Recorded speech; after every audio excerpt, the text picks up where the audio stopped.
Sir आप अच्छा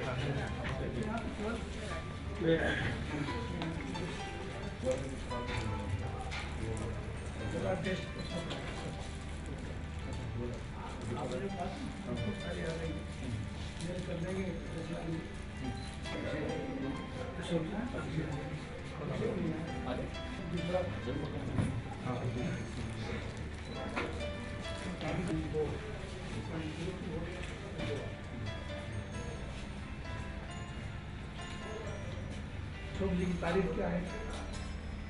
अशोक जी की तारीफ है। अशोक पाराशर हरियाणा से। हरियाणा से कहाँ से? डिस्ट्रिक्ट सोनीपत।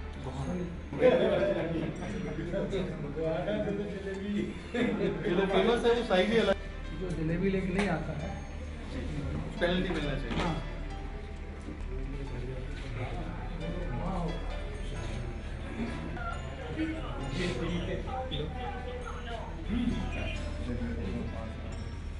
हाँ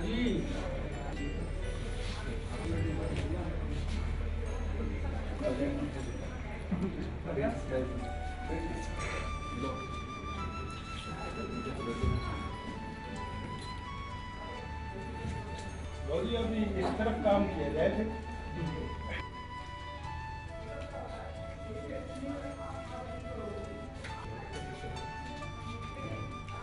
एक ही दिन रहा हूँ, जल्दी आ गया। चटनी होगी तो ज़्यादा अच्छा।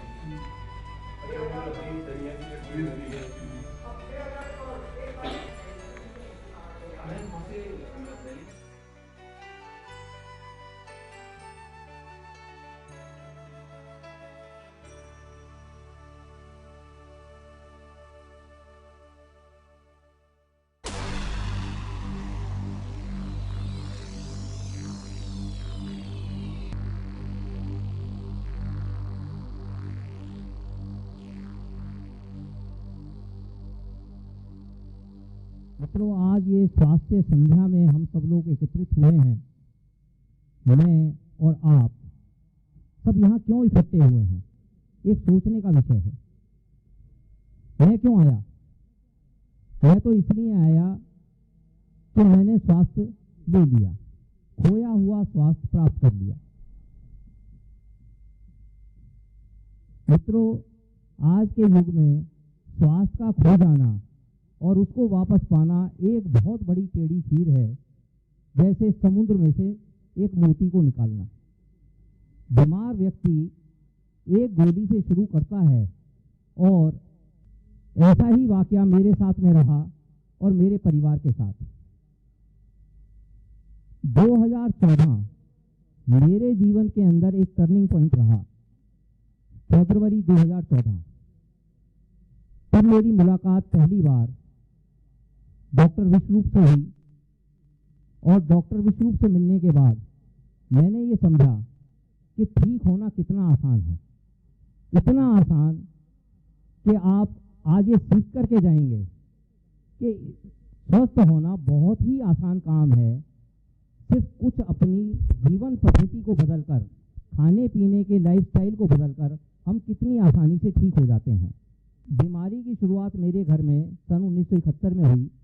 डायबिटीज़ ने मेरी माताजी को घेरा और एक गोली से शुरुआत हुई और 2014 आने तक वो 20 गोलियां और 80 से 90 यूनिट इंसुलिन लिया करती थी और कुछ ही दिनों में देखते देखते सारी गोलियां गायब हो गई। हमारी पद्धति में कहीं ना कहीं कुछ तो गड़बड़ है। 45 साल इतनी गोलियां खाने के बाद और आज मेरी माताजी मेरे साथ ही आई हैं, आपके बीच में हैं। वो आज कोई भी गोली नहीं ले रही हैं पिछले 8 महीने से और इंसुलिन भी नहीं ले रही हैं। इंसुलिन और डायबिटीज़, और इसके साथ मैं बता दूं आपको कि क्या क्या बीमारियां थी उनको। Palpitation, high blood pressure, diabetes, skin rashes, thyroid, acidity, constipation, knee pain, क्या ऐसा था जो नहीं था। वेट उनका हो गया था 102 किलो। कदम चलने के लिए सिर्फ 4 कदम चलने में भी उनको जोर आता था, उनके साथ में कोई ना कोई रहता था। और आज वो 2 किलोमीटर बड़े आराम से चलती हैं। तो कहीं कुछ तो गड़बड़ है। अब मैं आपको मिलवाऊंगा, मैं अपनी माताजी से, श्रीमती कृष्णा मित्तल। अपनी जगह पर प्लीज खड़े हो जाएं। पापा आप भी आए। ओम प्रकाश जी, मेरे पिताजी जो 81 पार कर चुके हैं, अब इनको पार्किंसन हो गया था। अब ये पार्किंसन और डायबिटीज दोनों से पूरी तरह से मुक्त हैं। मैं अपनी धर्मपत्नी को बुला रहा हूँ, वो बताएंगी। रचना जी।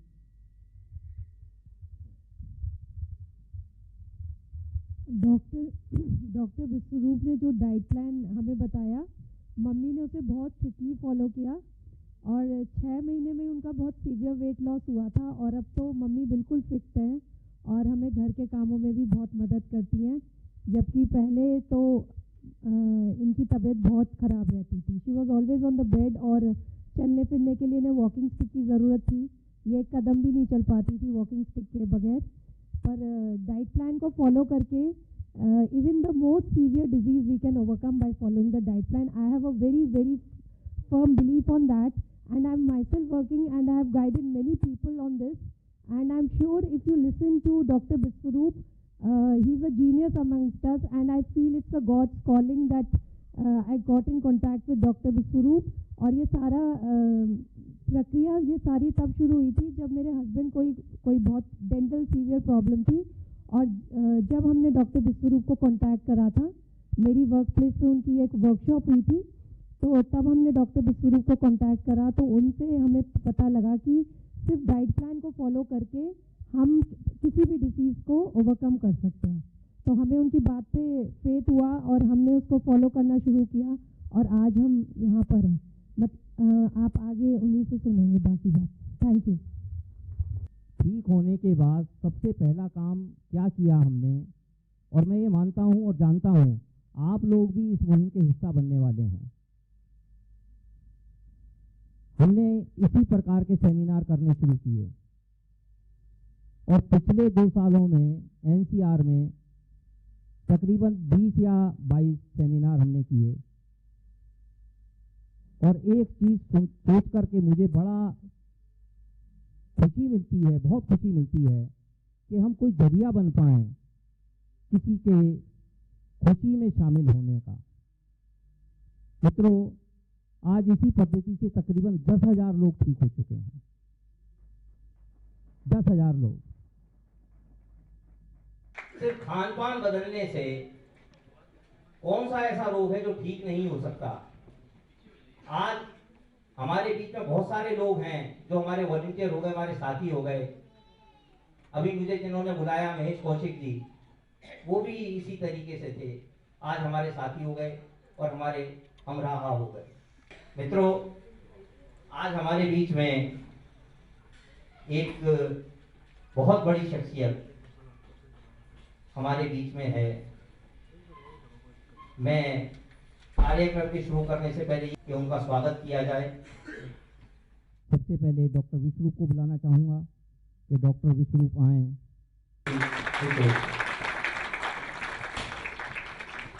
श्री राम प्यारे पांडे जी का स्वागत करें। श्री विश्वरूप जी, एक बार ताली बजा करके स्वागत करें।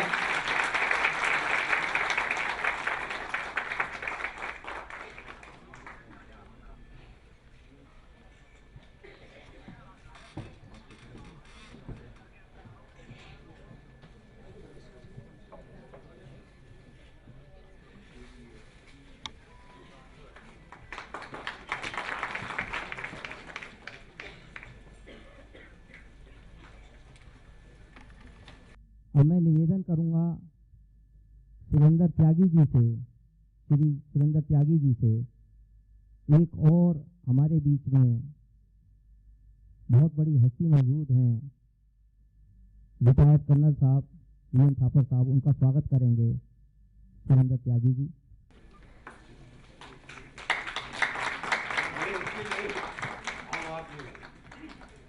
ये ऐसा कहकर के आप और महान हो गए सर।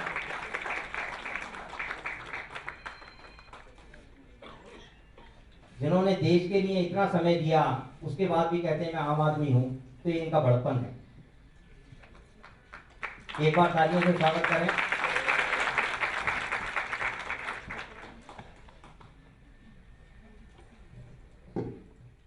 इस कार्यक्रम को आगे बढ़ाने के क्रम में मैं डॉक्टर विश्वरूप को बुलाना चाहूँगा और उनका एक छोटा सा परिचय मैं आपको बता दूं। एक जीनियस, और मैं तो उसका क्यूब कहूंगा। नीज ऑफ वर्ल्ड रिकॉर्ड्स हैं, एक माइंड में एक बॉडी में। इन्होंने 1 मिनट के अंदर 198 पुशअप लगाए और जब जीवन की शुरुआत की तो इन्हें पता लगा कि इनके दिल में छेद है। तो मित्रों, सबसे पहले तो ये चीज के लिए इनको सैल्यूट करना पड़ेगा कि जिस आदमी के दिल में छेद हो तो डॉक्टर आमतौर पर कहते हैं कि भी आप कोई एक्सर्शन का काम नहीं कर सकते। तो इन्होंने सबसे पहले इस पद्धति को सीखा। कॉर्डवेल स्क्रीन, ये वो नाम है जिनको संसार में सब लोग जानते हैं, मेडिकल की लाइन के सब लोग जानते हैं।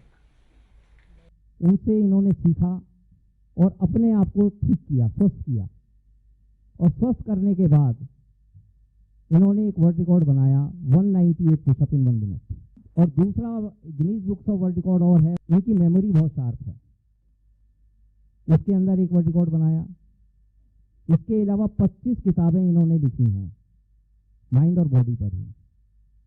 और पिछले दिनों में जितने भी विसल ब्लोअर हैं हेल्थ सेक्टर में, एलोपैथ में खास तौर से, उन सब के साथ में रहते हुए जो उन्होंने रिसर्चेस की हैं, जब वो कहना चाहते हैं वो सारी चीज़ें इन्होंने स्काइप पर खुद मिल करके रिकॉर्ड की हैं और हम लोगों को आगे बताई हैं कि वायरस क्या है। पिछले दिनों H1N1 को इन्होंने डिस्क्लोज किया कि किस तरीके से हमें बेवकूफ बनाया जा रहा है वैक्सीन खिला करके, हमें किस तरीके से दवाइयों के चंगुल में फंसाया जा रहा है, उस सब को डिस्क्लोज किया।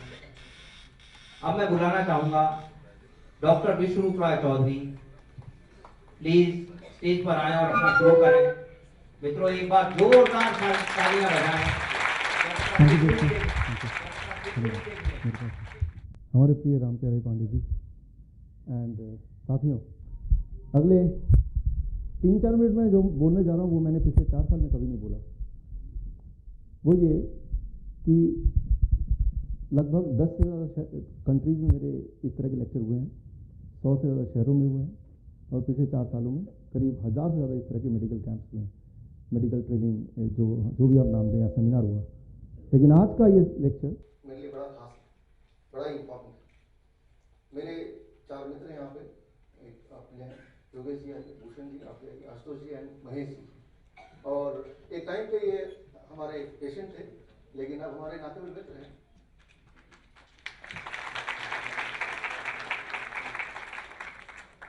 हम सब ने एक सपना देखा कि इंडिया से डायबिटीज और हार्ट डिजीज इस प्रकार की बीमारी चली जाए, पहले तो हो ना, और जिनको है वो ठीक हो जाए।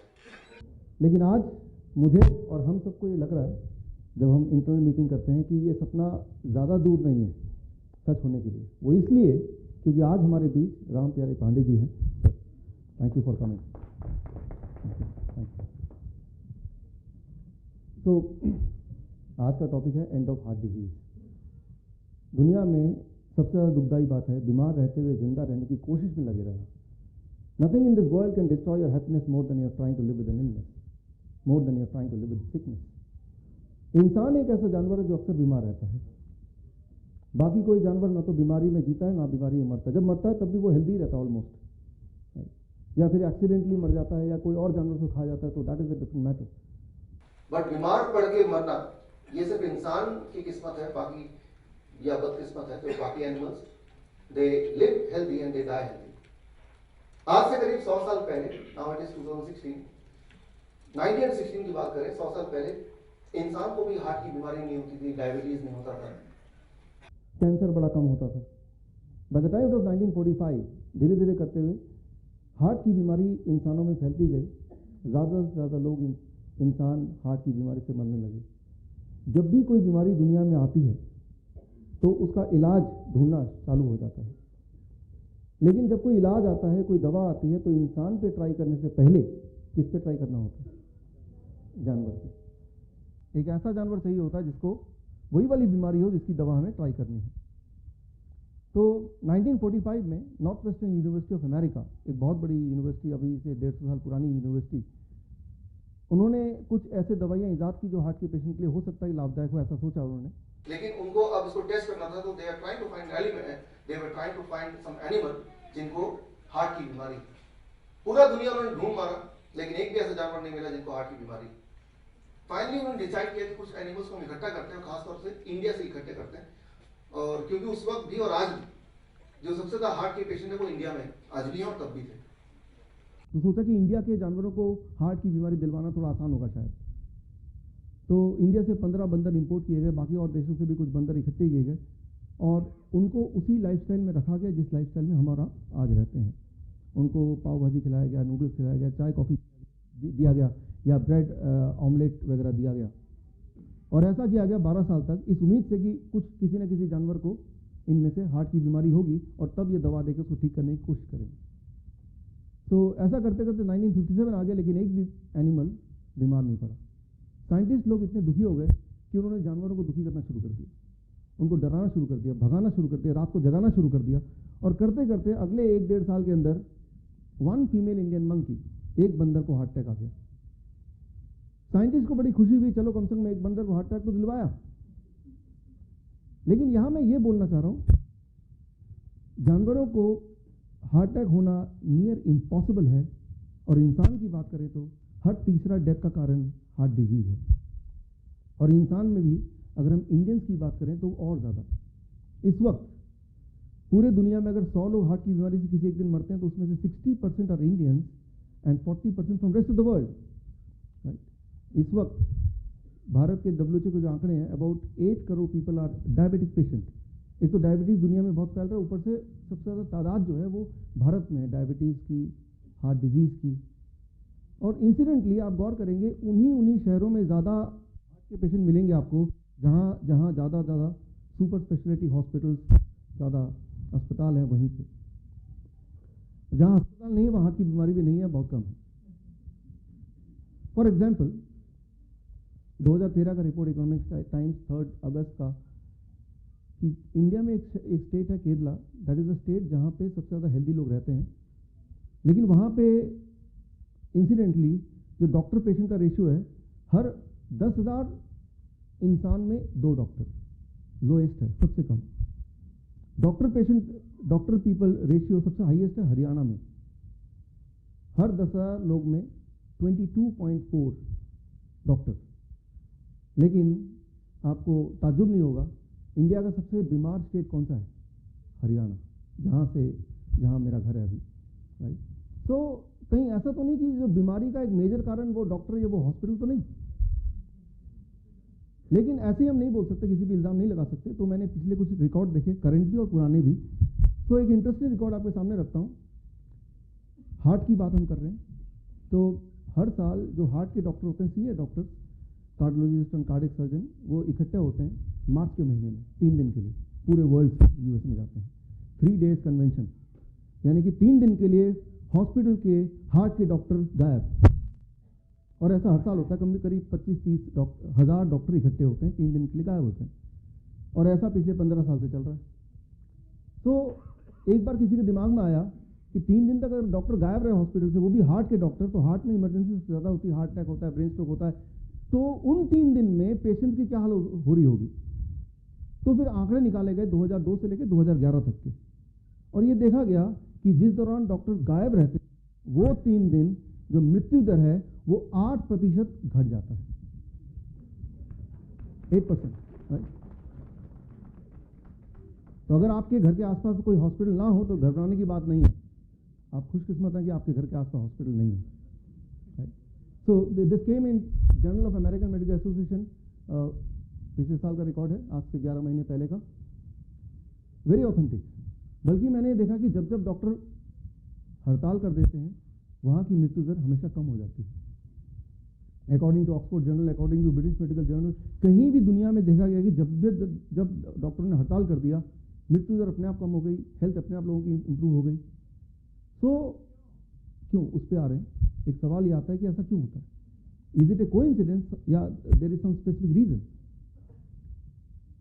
रीजन ये है कि उनका जवाब, हेल्थ एक व्यापार बन गया है, एक व्यापार, बिजनेस बन गया।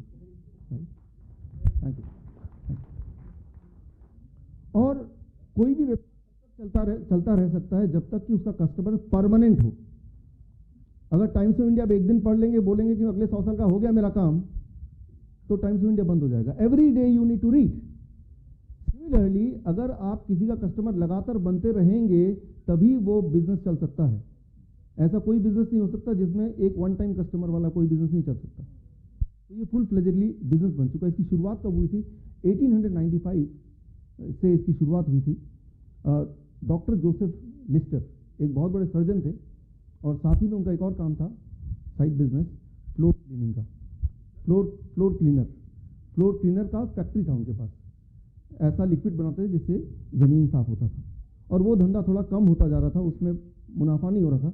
उनके दिमाग में आइडिया आया, उन्होंने उसी मिनरल को, उसी फ्लोर क्लीनर को छोटे छोटे बॉटल में डाला और उन्होंने उसको सेल करना शुरू कर दिया। थोड़ा डाइल्यूट करके इसको मुंह से कुल्ला करेंगे तो मुंह भी साफ हो जाएगा।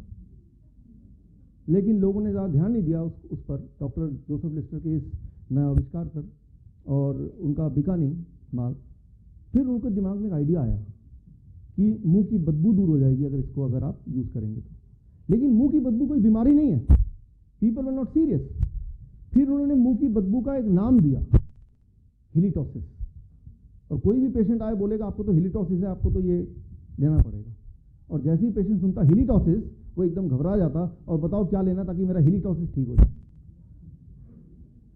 और वो प्रोडक्ट इतना चला, इतना ज़्यादा चला डॉक्टर जोसेफ लिस्टर का, कि आज भी, इस वक्त भी आप में से बहुत सारे लोग उस प्रोडक्ट को यूज़ करते हैं। यू गेस राइट, लिस्ट्रीन नाम सुना आपने? तो दैट वाज द बिगनिंग। इसे कहते हैं डिजीज मॉन्जरिंग। डिजीज मॉन्जरिंग का मतलब ये कि आप बीमार नहीं हैं, लेकिन आपको ऐसा समझा देना कि आपको लगे कि आप बीमार हैं। लगना इंपॉर्टेंट है। बीमार नहीं है लेकिन आपको ऐसा बना दिया कि आपको लगता है कि मैं तो बहुत बीमार हूं और जो ये बोलेंगे वो नहीं किया तो मैं तो मर जाऊंगा। इंग्लिश में इसको कहते हैं डिजीज मॉन्जरिंग। इसकी शुरुआत हुई थी 1895 डॉक्टर जोसेफ लिस्टर से। लेकिन आज हम सब इसी के जाल में फंसे हुए हैं। कैसे? मैं आपको एक एग्जांपल देता हूं छोटा सा। If I ask a simple question, what is the standard blood pressure of the human body? 120/80। ये सवाल जब भी मैं पूछता हूं, चाहे कोई 5वीं का बच्चा भी है तो उसके जवान से एकदम से निकलता झट से 120/80। राइट? Thank you. आप में से जो लोग ने मेरा पहला सेमिनार देखा होगा तो उनको थोड़ा आइडिया होगा क्या मैं बोलने जा रहा हूं, but let me complete it. 120/80। यही वाला सवाल अगर मैं 1997 से पहले पूछता तो जवाब आता 160/100। 160/100, 160/100। फिर 1997 के बाद ये हो गया 140/90। आज आप बता रहे हैं ये है, जैसा आप बता रहे हैं, 120/80। अगले कुछ महीनों में आप देखिएगा ये होने वाला है, ऑथेंटिक रिपोर्ट है, 115/75। तो आपको कुछ समझ आ रहा है? राइट? जैसे जैसे ये घटता जाएगा वैसे वैसे कस्टमर बढ़ते जाएंगे। यूं मानिए कि आप बैटिंग कर रहे हैं, सचिन तेंदुलकर बॉलिंग कर रहा है, आपको ये साबित करना है कि you are a bad bowler. तो जितनी बार वो बॉलिंग करने आएगा आप क्या करेंगे? विकेट को थोड़ा छोटा कर देंगे, थोड़ा छोटा कर देंगे, और आखिर में विकेट इतना छोटा हो जाएगा कि सचिन तेंदुलकर दिखेगा ही नहीं विकेट कहाँ पे है। वो दुनिया का कितना भी अच्छा बॉलर क्यों ना हो, आप आउट ही नहीं हो सकते। मुझे ऐसा लगता है कि मेडिकल साइंस ने इतनी तरक्की कर ली है कि वो हेल्दी इंसान बचा ही नहीं। हाँ, हेल्दी वो है जो डायग्नोस्टिक करने गया नहीं, बस वही हेल्दी बचा है। हम रेफर किसको करें, राइट? और क्यों उसको रेफर करें, राइट? पहली बात तो रेफर किसको करें और क्यों करें, those things I am coming. और ये लेकिन सिर्फ ब्लड प्रेशर की बात नहीं है, हर बीमारी की बात है। किसी भी बीमारी की हिस्ट्री को देखेंगे तो ऐसे कुछ मिलने वाला। For example if I talk of diabetes, 1979 में जब पहली बार स्टैंडर्ड तैयार हुए तब बताया गया 200 से ऊपर जिसका ब्लड शुगर है 200 mg/डेसीलीटर, उसको डायबिटीज बोला करेंगे। फिर वो कम हो गया 1997 में, WHO ने बोला नहीं इसको कम करते हैं, फास्टिंग रखते हैं सुबह का और उसको करते हैं 126। फिर अमेरिकन डायबिटिक एसोसिएशन, बदकिस्मती से मैं इसका मेंबर भी हूँ, इसने बोला नहीं इसको और कम कर देते हैं 100। अब जब इन्होंने 1997 में 126 रखा, इंडिया में तब था डायबिटीज पेशेंट करीब 60 लाख, और जिस दिन ये 100 हो गया इंडिया में उसके एक महीने में पेशेंट हो गए 1.5 करोड़ और आज पेशेंट है 7.5 से 8 करोड़। तो आज का जो डायग्नोस्टिक है वो एक नहीं, जाल नंबर 1, जाल नंबर 2, जाल नंबर 3, ट्रैप 1, ट्रैप 2, ट्रैप 3, इनमें से किसी भी एक जाल में फंस गए तो आप डायबिटिक पेशेंट हैं। चाइना की गवर्नमेंट ने इनको टेस्ट किया और चाइना की गवर्नमेंट ने ये साबित किया कि अगर इस गाइडलाइन को माने तो 50% of the Chinese population are diabetic patient.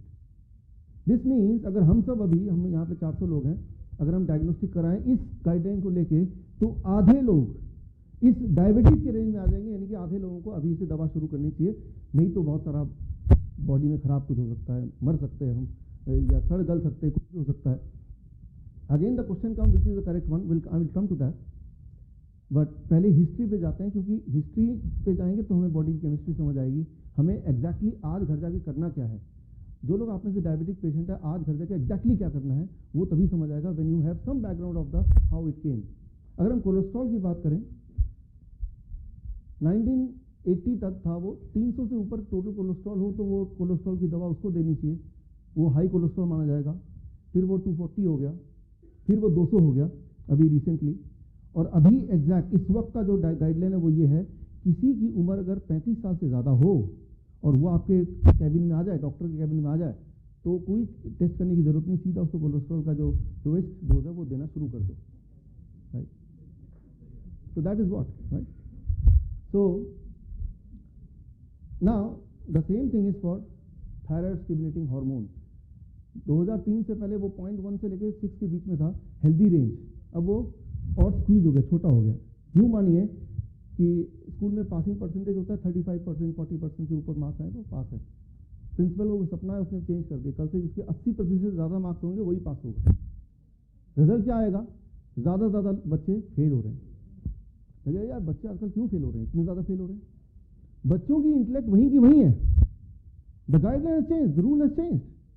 आज आप देखेंगे, आज मैं देखता हूँ मेरे ऑफिस में और बाकी आसपास भी, राइट, जब पेशेंट से मिलता हूँ, एवरी थर्ड और fourth women more than 40 years of age वो थायराइड की गोली ले ही रही है। इसलिए नहीं कि उनको थायराइड की कोई बीमारी है, बल्कि इसलिए कि वो रेंज के बाहर है, राइट। आजकल रेंज के अंदर रहना ज़्यादा इंपॉर्टेंट है रादर देन फीलिंग हेल्दी। हमें लगता है कि हम हेल्दी तभी फील कर सकते हैं जब ये रेंज में आए, अगर रिपोर्ट में रेंज के बाहर आ गया तो उसी वक्त तो बीमार आधे लोग, राइट। तो इस तरह की साइकोलॉजी हमारी बन गई है। और most interesting of all is osteoporosis, हड्डियों की बीमारी। WHO के अनुसार ये पहले था, जो लिबरल वाला था, -2.5 से कम किसी का अगर T स्कोर होगा उसी को हड्डी की बीमारी मानी जाएगी, और उसको बदल दिया नेशनल ऑस्टियोपोरोसिस फाउंडेशन ने कि भाई अगर -2 से नीचे भी है तो भी उसको हड्डियों का बीमार मान लेंगे। और जैसे ही ये किया 85% more population they became the osteoporosis patient, right. So मतलब ये, you have to be your own doctor. अगर आप ये सोचते हैं कि आपके हेल्थ का ध्यान वो डॉक्टर रखेगा या वो हॉस्पिटल रखेगा, वो इंश्योरेंस रखेगा, you have to take back that power because that became a business. एंड ये तो साफ साफ दिख ही रहा है आपको। अब क्वेश्चन ये आता है कि कौन से गाइडलाइन को माने। मतलब ये कि मेरा जो अगला स्लाइड आ रहा है, that is the most important slide of this day, कि कैसे पता चले कि हमें कि कौन सा गाइडलाइन मानना है हमें, वो मैं स्लाइड दिखा रहा हूँ। इसको बहुत ध्यान सुनिए क्योंकि यही आपको करना है आज घर जाके। देखिए, दुनिया में मेडिकल साइंस के 2 गुट बने हुए हैं, 2 गुट हैं मेडिकल साइंस के। एक गुट वो जो फार्मास्यूटिकल इंडस्ट्रीज के द्वारा चलाई जाती हैं या उनके द्वारा फंडेड है या उनके द्वारा फॉर्म्ड है, जैसे अमेरिकन हार्ट एसोसिएशन, जैसे American diabetic association, right. So they are run by pharmaceutical companies और they are funded by pharmaceutical companies और they are formed by pharmaceutical companies. तो एक गुट तो वो है, राइट। दूसरा मेडिकल साइंस का गुट एक और है या ग्रुप है एक और, जो फार्मास्यूटिकल कंपनीज से फंड नहीं लेती हैं, वो सिर्फ गवर्नमेंट से फंड लेती है। जैसे कॉकरेन कोलैबोरेशन है, जहाँ से मैं सर्टिफाइड ट्रेनर हूँ, जो किसी भी फार्मास्यूटिकल कंपनी का फंडिंग नहीं लेती, वो सिर्फ गवर्नमेंट का फंडिंग लेती है ताकि फार्मास्यूटिकल कंपनी उनको इन्फ्लुएंस ना कर पाए। अब इमेजिन कीजिए आप एक बड़े बिजनेसमैन है और आपका काम है ब्लड प्रेशर की गोलियां बनाना, तो ए वो अमेरिकन हार्ट एसोसिएशन और बी कॉकरेन कोलैबोरेशन, तो आप किसकी बात मानेंगे, ए या बी की? ए बोलता है आज, दैट इज प्रॉफिटेबल गाइडलाइन, ये बोलता है कि हाइपरटेंशन 120/80 से ऊपर होगा तो वो हाइपरटेंशन का मरीज है। लेकिन कॉकरेन कोलैबोरेशन बोलता है आज, या ब्रिटिश जॉइंट प्रेशर गाइडलाइन बोलता है, जिसका ब्लड प्रेशर 160/100 से ऊपर है वही सिर्फ ब्लड प्रेशर का पेशेंट है। सो ये तो वो प्रॉफिटेबल गाइडलाइन और ये वो पैशनेट गाइडलाइन। अगर तो आपका बिजनेस है दवाइयों का तो आप तो इसका हिस्सा होना पसंद करेंगे, तभी ज़्यादा पेशेंट मिलेंगे आपको। लेकिन अगर आप खुद ही पेशेंट हैं तो आपके लिए फ़ायदेमंद कौन सा है, वो ये वाला है। और सबसे इंपॉर्टेंट बात और इंटरेस्टिंग बात ये है, ये दोनों के दोनों गुट इक्वली रिकॉग्नाइज्ड है। दोनों के दोनों ग्रुप WHO द्वारा, UNO द्वारा या सारे सरकारों द्वारा इक्वली रिकॉग्नाइज्ड है।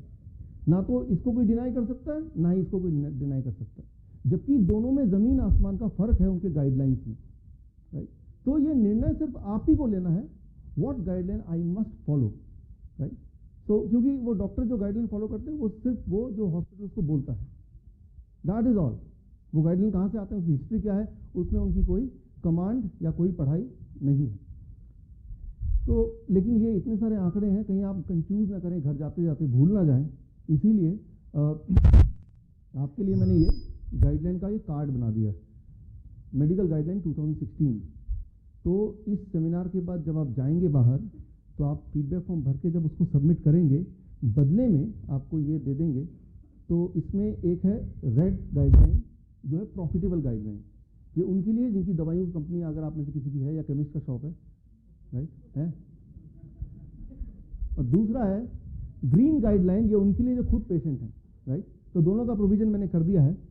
मुझे बताया गया कुछ केमिस्ट और कुछ वैसे भी लोग आ रहे हैं, फार्मेसी कंपनीज के लोग, मैंने कहा कि उनका इंटरेस्ट रखना चाहिए मुझे, तो मैंने ये बना दिया दोनों। तो इस दोनों ही ठीक है, राइट। लेकिन अगर आप पेशेंट हैं तो ग्रीन है आपका गाइडलाइन। तो ये कार्ड आप लेंगे, पहला स्टेप। कार्ड लेने के बाद इस सेमिनार का जो एक्चुअल हमारा एम है कि अगर आप बीमार हैं तो बीमारी ठीक हो जाए, राइट। ठीक होने का मतलब ये नहीं कि कंट्रोल होना, कंट्रोल होना अलग बात है। कंट्रोल क्या बोलते हैं, दवा लेते रहना, but I am talking about दवा बिना लिए अगर सब कुछ ठीक रहे तो that is what is called ठीक होना, उसी को ठीक होना बोलते हैं ना, राइट। तो आपको क्या करना है, स्टेप 1 आज घर जाके। स्टेप 1, मान लो आप बीपी की दवाई लेते हैं, कोलेस्ट्रॉल की दवाई लेते हैं, आप डायबिटीज़ की लेते हैं, थायराइड की लेते हैं, राइट, या ऑस्टियोपोरोसिस की लेते हैं। स्टेप 1, उस गोली को छोड़ के, फॉर एग्जाम्पल बीपी और शुगर की बात करते हैं, गोली छोड़ दीजिए, मत लीजिए फॉर 1 डे, कोई नहीं मरने, मैं बता सकता हूँ, राइट। आप अगर जिंदा उस दवाई की वजह से नहीं है, पक्का ही है, right. You are not alive because of that medicine first of all. तो एक दिन दवा छोड़िए, 24 घंटा पूरा दवा का असर निकल जाएगा। अब देखिए आपका बीपी कितना है। अगर वो 160/100 से नीचे है already without the influence of the medicine, this means आप हाइपरटेंशन के पेशेंट थे ही नहीं कभी। तो आपको कुछ, अगर जो मैं आपको खाना पीना आगे बताने वाला हूँ वो ना भी करें आप, तो भी आप हेल्दी हैं। आप वो बिना मतलब के दवा ले रहे थे, वो आपका नुकसान करा रहे थे आप। सिमिलरली शुगर की बात करते हैं, 24 घंटे शुगर छोड़िए आप, शुगर की दवा वगैरह। इंसुलिन वाले के लिए मैं आगे थोड़ा सा और डिटेल में बताऊंगा उसको कैसे ड्रॉप करना है। और अगर 250 से नीचे अगर आपका आता है शुगर पोस्ट प्रेंडियल, ये भूल जाइए, फास्टिंग, HbA1c, PP, OGTT ये सब भूल जाइए। सिर्फ एक याद रखिए, खाना खाने के 2 घंटे बाद अगर मैं शुगर टेस्ट करता हूँ और 250 से नीचे आता है बिना दवा के इन्फ्लुएंस के, तो मैं शुगर का पेशेंट नहीं, I am not a patient of sugar, right. Thank you, thank you, thank you. और सबसे इंपॉर्टेंट, ये गाइडलाइन कोई मेरे गाइडलाइन नहीं है, ये कॉकरेन डेटाबेस की गाइडलाइन है। मैं तो वो आप तक पहुंचा रहा हूँ, ये मेरी राय नहीं है, मेरी पर्सनल राय तो खैर है, लेकिन मेरी राय की वजह से नहीं आपको मानना है। This is a कॉकरेन guideline, right. तभी मैं कार्ड छपवा के दे रहा हूँ ताकि आप बोल सकें भाई ये तो इनका गाइडलाइन है, बताओ आप। और you have the right to ask this question to your doctors. After all पिछले 7 साल, 10 साल, 15 साल, कुछ केसेस में 25 सालों से आप डॉक्टर की सारी बात मान रहे हैं। तो you all have the right to ask, आपको पूछना चाहिए, राइट। पहला स्टेप, मैंने ये देखा है कि 25% सो कॉल्ड पेशेंट, जिन्हें पेशेंट बोला जाता था, 25% लोग इस पेशेंट के चुंगल से तो ऐसे ही निकल जाएंगे, राइट। मतलब बिना और कुछ किए, सिर्फ वो गाइडलाइन चेक किए, 25% मतलब 100 में से 25 लोग तो ऐसे ही बाहर निकल जाएंगे, वो बीमार नहीं है। डिजीज मॉनिटरिंग, उसको उनको समझाया गया कि आप बीमार हैं, राइट। अब रहा 75% पेशेंट जो एक्चुअली बिना ब्लड प्रेशर की दवा लेने के बाद भी अगर 160/100 से ऊपर आ रहा है या शुगर लेवल 250 से ऊपर आ रहा है, तो वो सही मायने में पेशेंट है। तो क्या उनको दवा लेते रहना चाहिए? उनको भी दवा नहीं लेते रहना चाहिए। उनको क्या करना चाहिए? That's what I am going to share right now, right? So step two, ऐसे लोग जो गाइडलाइन के बियॉन्ड आ रहे हैं बिना दवा के, यानी कि बिना दवा लिए 160/100 से ऊपर आ रहा है, सर्टनली वो हेल्दी नहीं है, कुछ कमियां हैं, तो क्या उनको दवा लेनी चाहिए? उनको दवा तो नहीं लेनी चाहिए, तो क्या करना चाहिए? आज अगले कुछ मिनट के अंदर आपको मैं एक फॉर्मूला बताऊंगा, खाने का फॉर्मूला। वो मैथमेटिकल फॉर्मूला है आपके बॉडी वेट के हिसाब से, और उस फॉर्मूले को यूज़ करके जब आप खाना तैयार करेंगे तो फिर उसके बाद आप देखेंगे आपकी बीपी, आपका शुगर वो नॉर्मल होने लगेगा। तो वो जो खाने का फॉर्मूला है वो दवाई का रोल प्ले करेगा बिना किसी साइड इफेक्ट को दिए। तो दवा तो छोड़ना है, लेकिन कैसे छोड़ना है that's I am going to share with you. लेकिन ये फॉर्मूला समझने के लिए, जो फॉर्मूला मैं बता रहा हूँ, इस फॉर्मूले से हार्ट की बीमारी हो, डायबिटीज़ हो, कैंसर हो, राइट, ऑस्टियोपोरोसिस हो, कोलेस्ट्रॉल, हाई कोलेस्ट्रॉल हो, ओबेसिटी हो, तो उनमें ये फॉर्मूला काम करता है। लेकिन ये फॉर्मूला समझने के लिए आपको 4 सवाल के जवाब देने पड़ेंगे। I am going to ask you 4 questions, उनके जवाब के अंदर ही वो फॉर्मूला छुपा हुआ है। तो चलते हैं पहला क्वेश्चन, पहला सवाल। ये लिस्ट ऑफ कैंसर के नाम मैंने लिखे, lung cancer, breast cancer, colon cancer, heart cancer, prostate cancer, blood cancer. इनमें अजीब सा कौन लग रहा है? अलग सा कौन लग रहा है? Heart cancer. अच्छा, हार्ट कैंसर अजीब क्यों लग रहा है? सुना नहीं, राइट? अच्छा, लंग का कैंसर हो सकता है, ब्रेस्ट कैंसर हो सकता है, ब्लड में कैंसर हो सकता है, प्रोस्टेट में कैंसर हो सकता है, कोलोन में कैंसर हो सकता है, हार्ट में कैंसर तो कभी सुना नहीं। तो एक सवाल ये आता है, क्या हार्ट कैंसर से प्रोटेक्टिव है? क्या भगवान ने हार्ट को कुछ ऐसा बनाया कि उसको कैंसर नहीं हो सकता? हार्ट कैंसर तो सुना नहीं, कभी सुना आपने? आपने सुना होगा कि he is diagnosed with lung cancer, he is diagnosed with breast cancer. कोई आके बोला मुझे हार्ट कैंसर हो गया, ये थोड़ा फनी सा लग रहा है, राइट? तो पहला सवाल तो आपने जवाब सही दे दिया कि heart cancer is the odd one out. लेकिन मेरा सवाल ही कि ऐसा क्यों? ऐसा कारण क्या है कि हार्ट का कैंसर होता ही नहीं, हमने सुना ही नहीं? सोल्यूशन वो मैं आपको बताऊंगा, उससे पहले दूसरा सवाल पूछता हूं आपसे, which is correct? High blood pressure से हार्ट की बीमारी और रिस्क ऑफ ब्रेन स्ट्रोक होता है, ए? या दूसरा, risk of brain stroke and heart disease से हाई ब्लड प्रेशर होता है? पहला या दूसरा, कौन सा करेक्ट है? पहला। मतलब यह है कि अगर आपको हाई ब्लड प्रेशर है तो आपके चांसेस हार्ट की बीमारी के होने के ज़्यादा हो जाएंगे, या आपके चांसेस ब्रेन स्ट्रोक के ज़्यादा हो जाएंगे। असलियत ये है, second one is right, correct ये है। अगर आपको ब्रेन स्ट्रोक के रिस्क है या हार्ट की बीमारी है तो आपका ब्लड प्रेशर बढ़ेगा। ब्लड प्रेशर कोई वजह नहीं बीमारी की, वो बीमारी के बाद का एक सिम्टम है, वो बीमारी इटसेल्फ नहीं है, राइट? इसको मैं एक्सप्लेन करूंगा क्यों ऐसा मैं बोल रहा हूं, क्यों ऐसा है, इसको एक्सप्लेन करूंगा, राइट? तो हर क्वेश्चन के अंदर एक कुछ छुपा हुआ है, वो आपको आगे तक पहुंचाएगा। तीसरा सवाल मेरा, मान लो किसी के हार्ट में ब्लॉकेज है, राइट? 90% ब्लॉकेज या 80% ब्लॉकेज या 30% ब्लॉकेज, किसमें हार्ट अटैक के चांसेस हाईएस्ट हैं? किसमें है? 30%। चलिए, कोई 30 बोल रहा है, कोई 90 बोल रहा है, कोई 80, कोई ना कोई तो करेक्ट होगा ही, राइट? ओके, ठीक बोल रहे हैं आप। देखिए, इसमें अगर हम कन्वेंशनली सोचें तो साफ सी बात है, जिसका ज़्यादा ब्लॉक है उसको ज़्यादा चांस है हार्ट अटैक के। जबकि रियलिटी है, दुनिया का जो आंकड़ा बताता है, वो कैसे वो मैं बताऊंगा साइंस, बट आंकड़ा ये बताता है 90% of the heart attack is because of the smaller blockage, 20-30% blockage. पूरे दुनिया में सिर्फ 10% हार्ट अटैक ऐसे होते हैं जिसकी रिस्पॉन्सिबिलिटी होती है बड़े ब्लॉकेज की वजह से। 80%, 70%, 90% ब्लॉकेज, यानी कि अगर 100 लोगों को हार्ट अटैक हुआ है, उसमें से 10 लोगों का हार्ट अटैक का कारण वो सबसे बड़ा वाला ब्लॉकेज है, और बाकी 90 लोगों का हार्ट अटैक का कारण वो छोटे छोटे ब्लॉकेज है, 20-30% वाला। लेकिन ऐसा क्यों, ये जानेंगे तो ही आपको कुछ आइडिया होगा उस फॉर्मूले का, इस पर हम आएंगे। और अब आखिरी सवाल, which of the following will raise the blood pressure, blood sugar fastest? इन चारों में से डायबिटीज पेशेंट कौन सा वाला खाएंगे तो उनका ब्लड शुगर बहुत ज़्यादा बढ़ जाएगा, खतरनाक तरीके से? ठीक ठीक ठीक ठीक ठीक ठीक ठीक T, okay, chapati is the right answer. अक्सर आपको पता है मैंगो का सीजन 2-3 महीने में आने वाला है, और जितने भी डायबिटिक पेशेंट है उनको उनकी वजह से मैंगो के सेलर को कोई फायदा नहीं होता, क्योंकि वो आम खरीदते ही नहीं, खरीदना छोड़िए वो देखते भी नहीं उसकी तरफ, कई डायबिटिक पेशेंट मैं मिला, उनको लगता है कि मैं अगर देख भी लूँगा आम की तरफ तो भी मुझे डायबिटीज़ बढ़ जाएगा मेरा, राइट। तो सूंघ के काम चला रहता है आंखें बंद करके, राइट। ऐसे बहुत सारे पेशेंट हैं जो सालों साल 15 साल 20 साल से डायबिटीज़ वाले पेशेंट, उन्होंने आम नहीं चखा। जबकि असलियत बात यह है कि आम अगर डायबिटीज़ के पेशेंट खाते हैं तो उनका डायबिटीज़ बहुत जल्दी ठीक हो जाता है, राइट। कभी कभी हमारा डायबिटीज़ कैंप होता है, इंडिया में कम होता है, बाहर ज़्यादा होता है, और तब मेरा पहला रूल होता है डायबिटीज़ कैंप में भर्ती करने से पहले, पहला शर्त यह है कि अगर आप दिन में 1 किलो आम खा सकते हैं तो मेरे कैंप में आइए, राइट। और जब आम का सीज़न नहीं होता तो कम से कम 6 केले तो खाने ही पड़ेंगे, कम से कम 6 केले, कम से कम बोल रहा हूँ मैं, ज़्यादा से ज़्यादा आपकी मर्जी। मैं ये बोलना चाह रहा हूँ, अगर कोई डायबिटीज़ पेशेंट आपको मिले और वो दिन में दर्जन केले खाने लगे तो उसका डायबिटीज़ 2-3 दिन में तो वैसे भी ठीक हो जाएगा।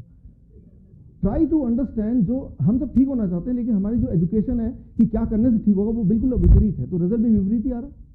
15 साल से हम वही सारा कुछ कर रहे हैं जो डॉक्टर बोल रहा था, तो रिजल्ट तो ठीक आ जाना चाहिए था ना, बट हो क्या रहा है, राइट, और ज़्यादा बढ़ता जा रहा है। हर बार जब डॉक्टर के पास जाते हैं तो एक गोली और एडिक होकर ही आती है, राइट, और डोज बढ़ के ही आता है। अब इन चारों सवाल के जवाब के लिए एक सबसे बड़ा सवाल, इसके बाद मैं सवाल नहीं पूछूंगा, last question, the biggest question, जिसके अंदर इन चारों का जो सीक्रेट है वो छुपा हुआ है। हार्ट का काम क्या है? What is the primary function of heart? Blood को, okay, as expected the answer is, heart क्या करता है? ब्लड को पूरे बॉडी में सर्कुलेट करता है। ये काम भगवान ने हार्ट को दिया हुआ है, ऐसा ही तो हमने सुना है, राइट। इंटरेस्टिंगली हम में से किसी ने उसको देखा अंदर जाके, वो तो देखेंगे कैसे, राइट, ऐसा हमने पढ़ा है बुक में, लेकिन इंटरेस्टिंगली हमने किसी ने भी, राइट, वो उसको देखा नहीं अंदर से। मैं आपको थोड़ा सा बताता हूँ, ये आप एक बार को दिमाग से निकाल दीजिए कि आपने क्या एक्चुअली पढ़ा, आप लॉजिक लगाइए। हमारे हार्ट का साइज कितना है? इस मुट्ठी बराबर, मुट्ठी कर लेंगे ना, ये हार्ट का साइज है, राइट। और पूरा जो ब्लड वेसल है हमारा बॉडी का, राइट, वो कितना है? सारे ब्लड वेसल को मैं अगर एक के बाद एक लगा दूं तो पूरे अर्थ का पूरा एक चक्कर लगा सकते हैं, 60,000 किलोमीटर तक हो सकता है अगर हम स्मॉल स्मॉल कैपिलरीज को छोड़ दें, राइट। सो हार्ट का size is really very small. आप में से यहाँ पे कोई इंजीनियर है? इंजीनियरिंग की है किसी भी तरह की? है कोई यहाँ पे? कौन कौन इंजीनियर है यहाँ पे? कौन सा इंजीनियरिंग किया आपने? Civil engineering. मैकेनिकल इंजीनियर है कोई? आप हैं, राइट, ओके।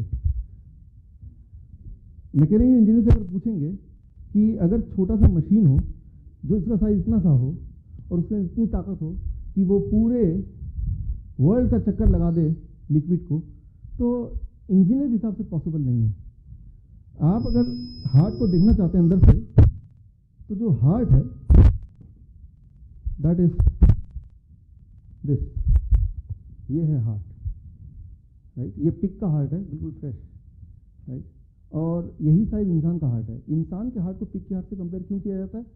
किसी को अगर वॉल्व सर्जरी होनी होती है, वॉल्व सर्जरी, तो वो पिग के हार्ट को निकाल के उसके अंदर का वॉल्व लेके इंसान को लगाया जाता है। तो इंसान का जो हार्ट है वो पिग के हार्ट के क्लोजेस्ट है। So this is what is heart, right. ये है जो हार्ट है जिसके बारे में बोल रहा हूँ। और इसके अंदर इतनी ताकत कि ये इतना जोर से ब्लड को फेंकेगा कि पूरे दुनिया का एक चक्कर लगा ब्लड वापस आ सकता है। इंजीनियर के हिसाब से ऐसा नहीं हो सकता। एज ए इंजीनियर ऐसा कोई इंस्ट्रूमेंट नहीं हो सकता, ऐसा कोई मशीन नहीं हो सकती। क्या कहते हैं? तो इंजीनियरिंग पॉइंट ऑफ व्यू से फिजिक्स के, ये तो फिजिक्स का काम है ना, ये कोई डॉक्टर का काम नहीं है जो मैं क्वेश्चन पूछ रहा हूँ। It is a question of physics, right.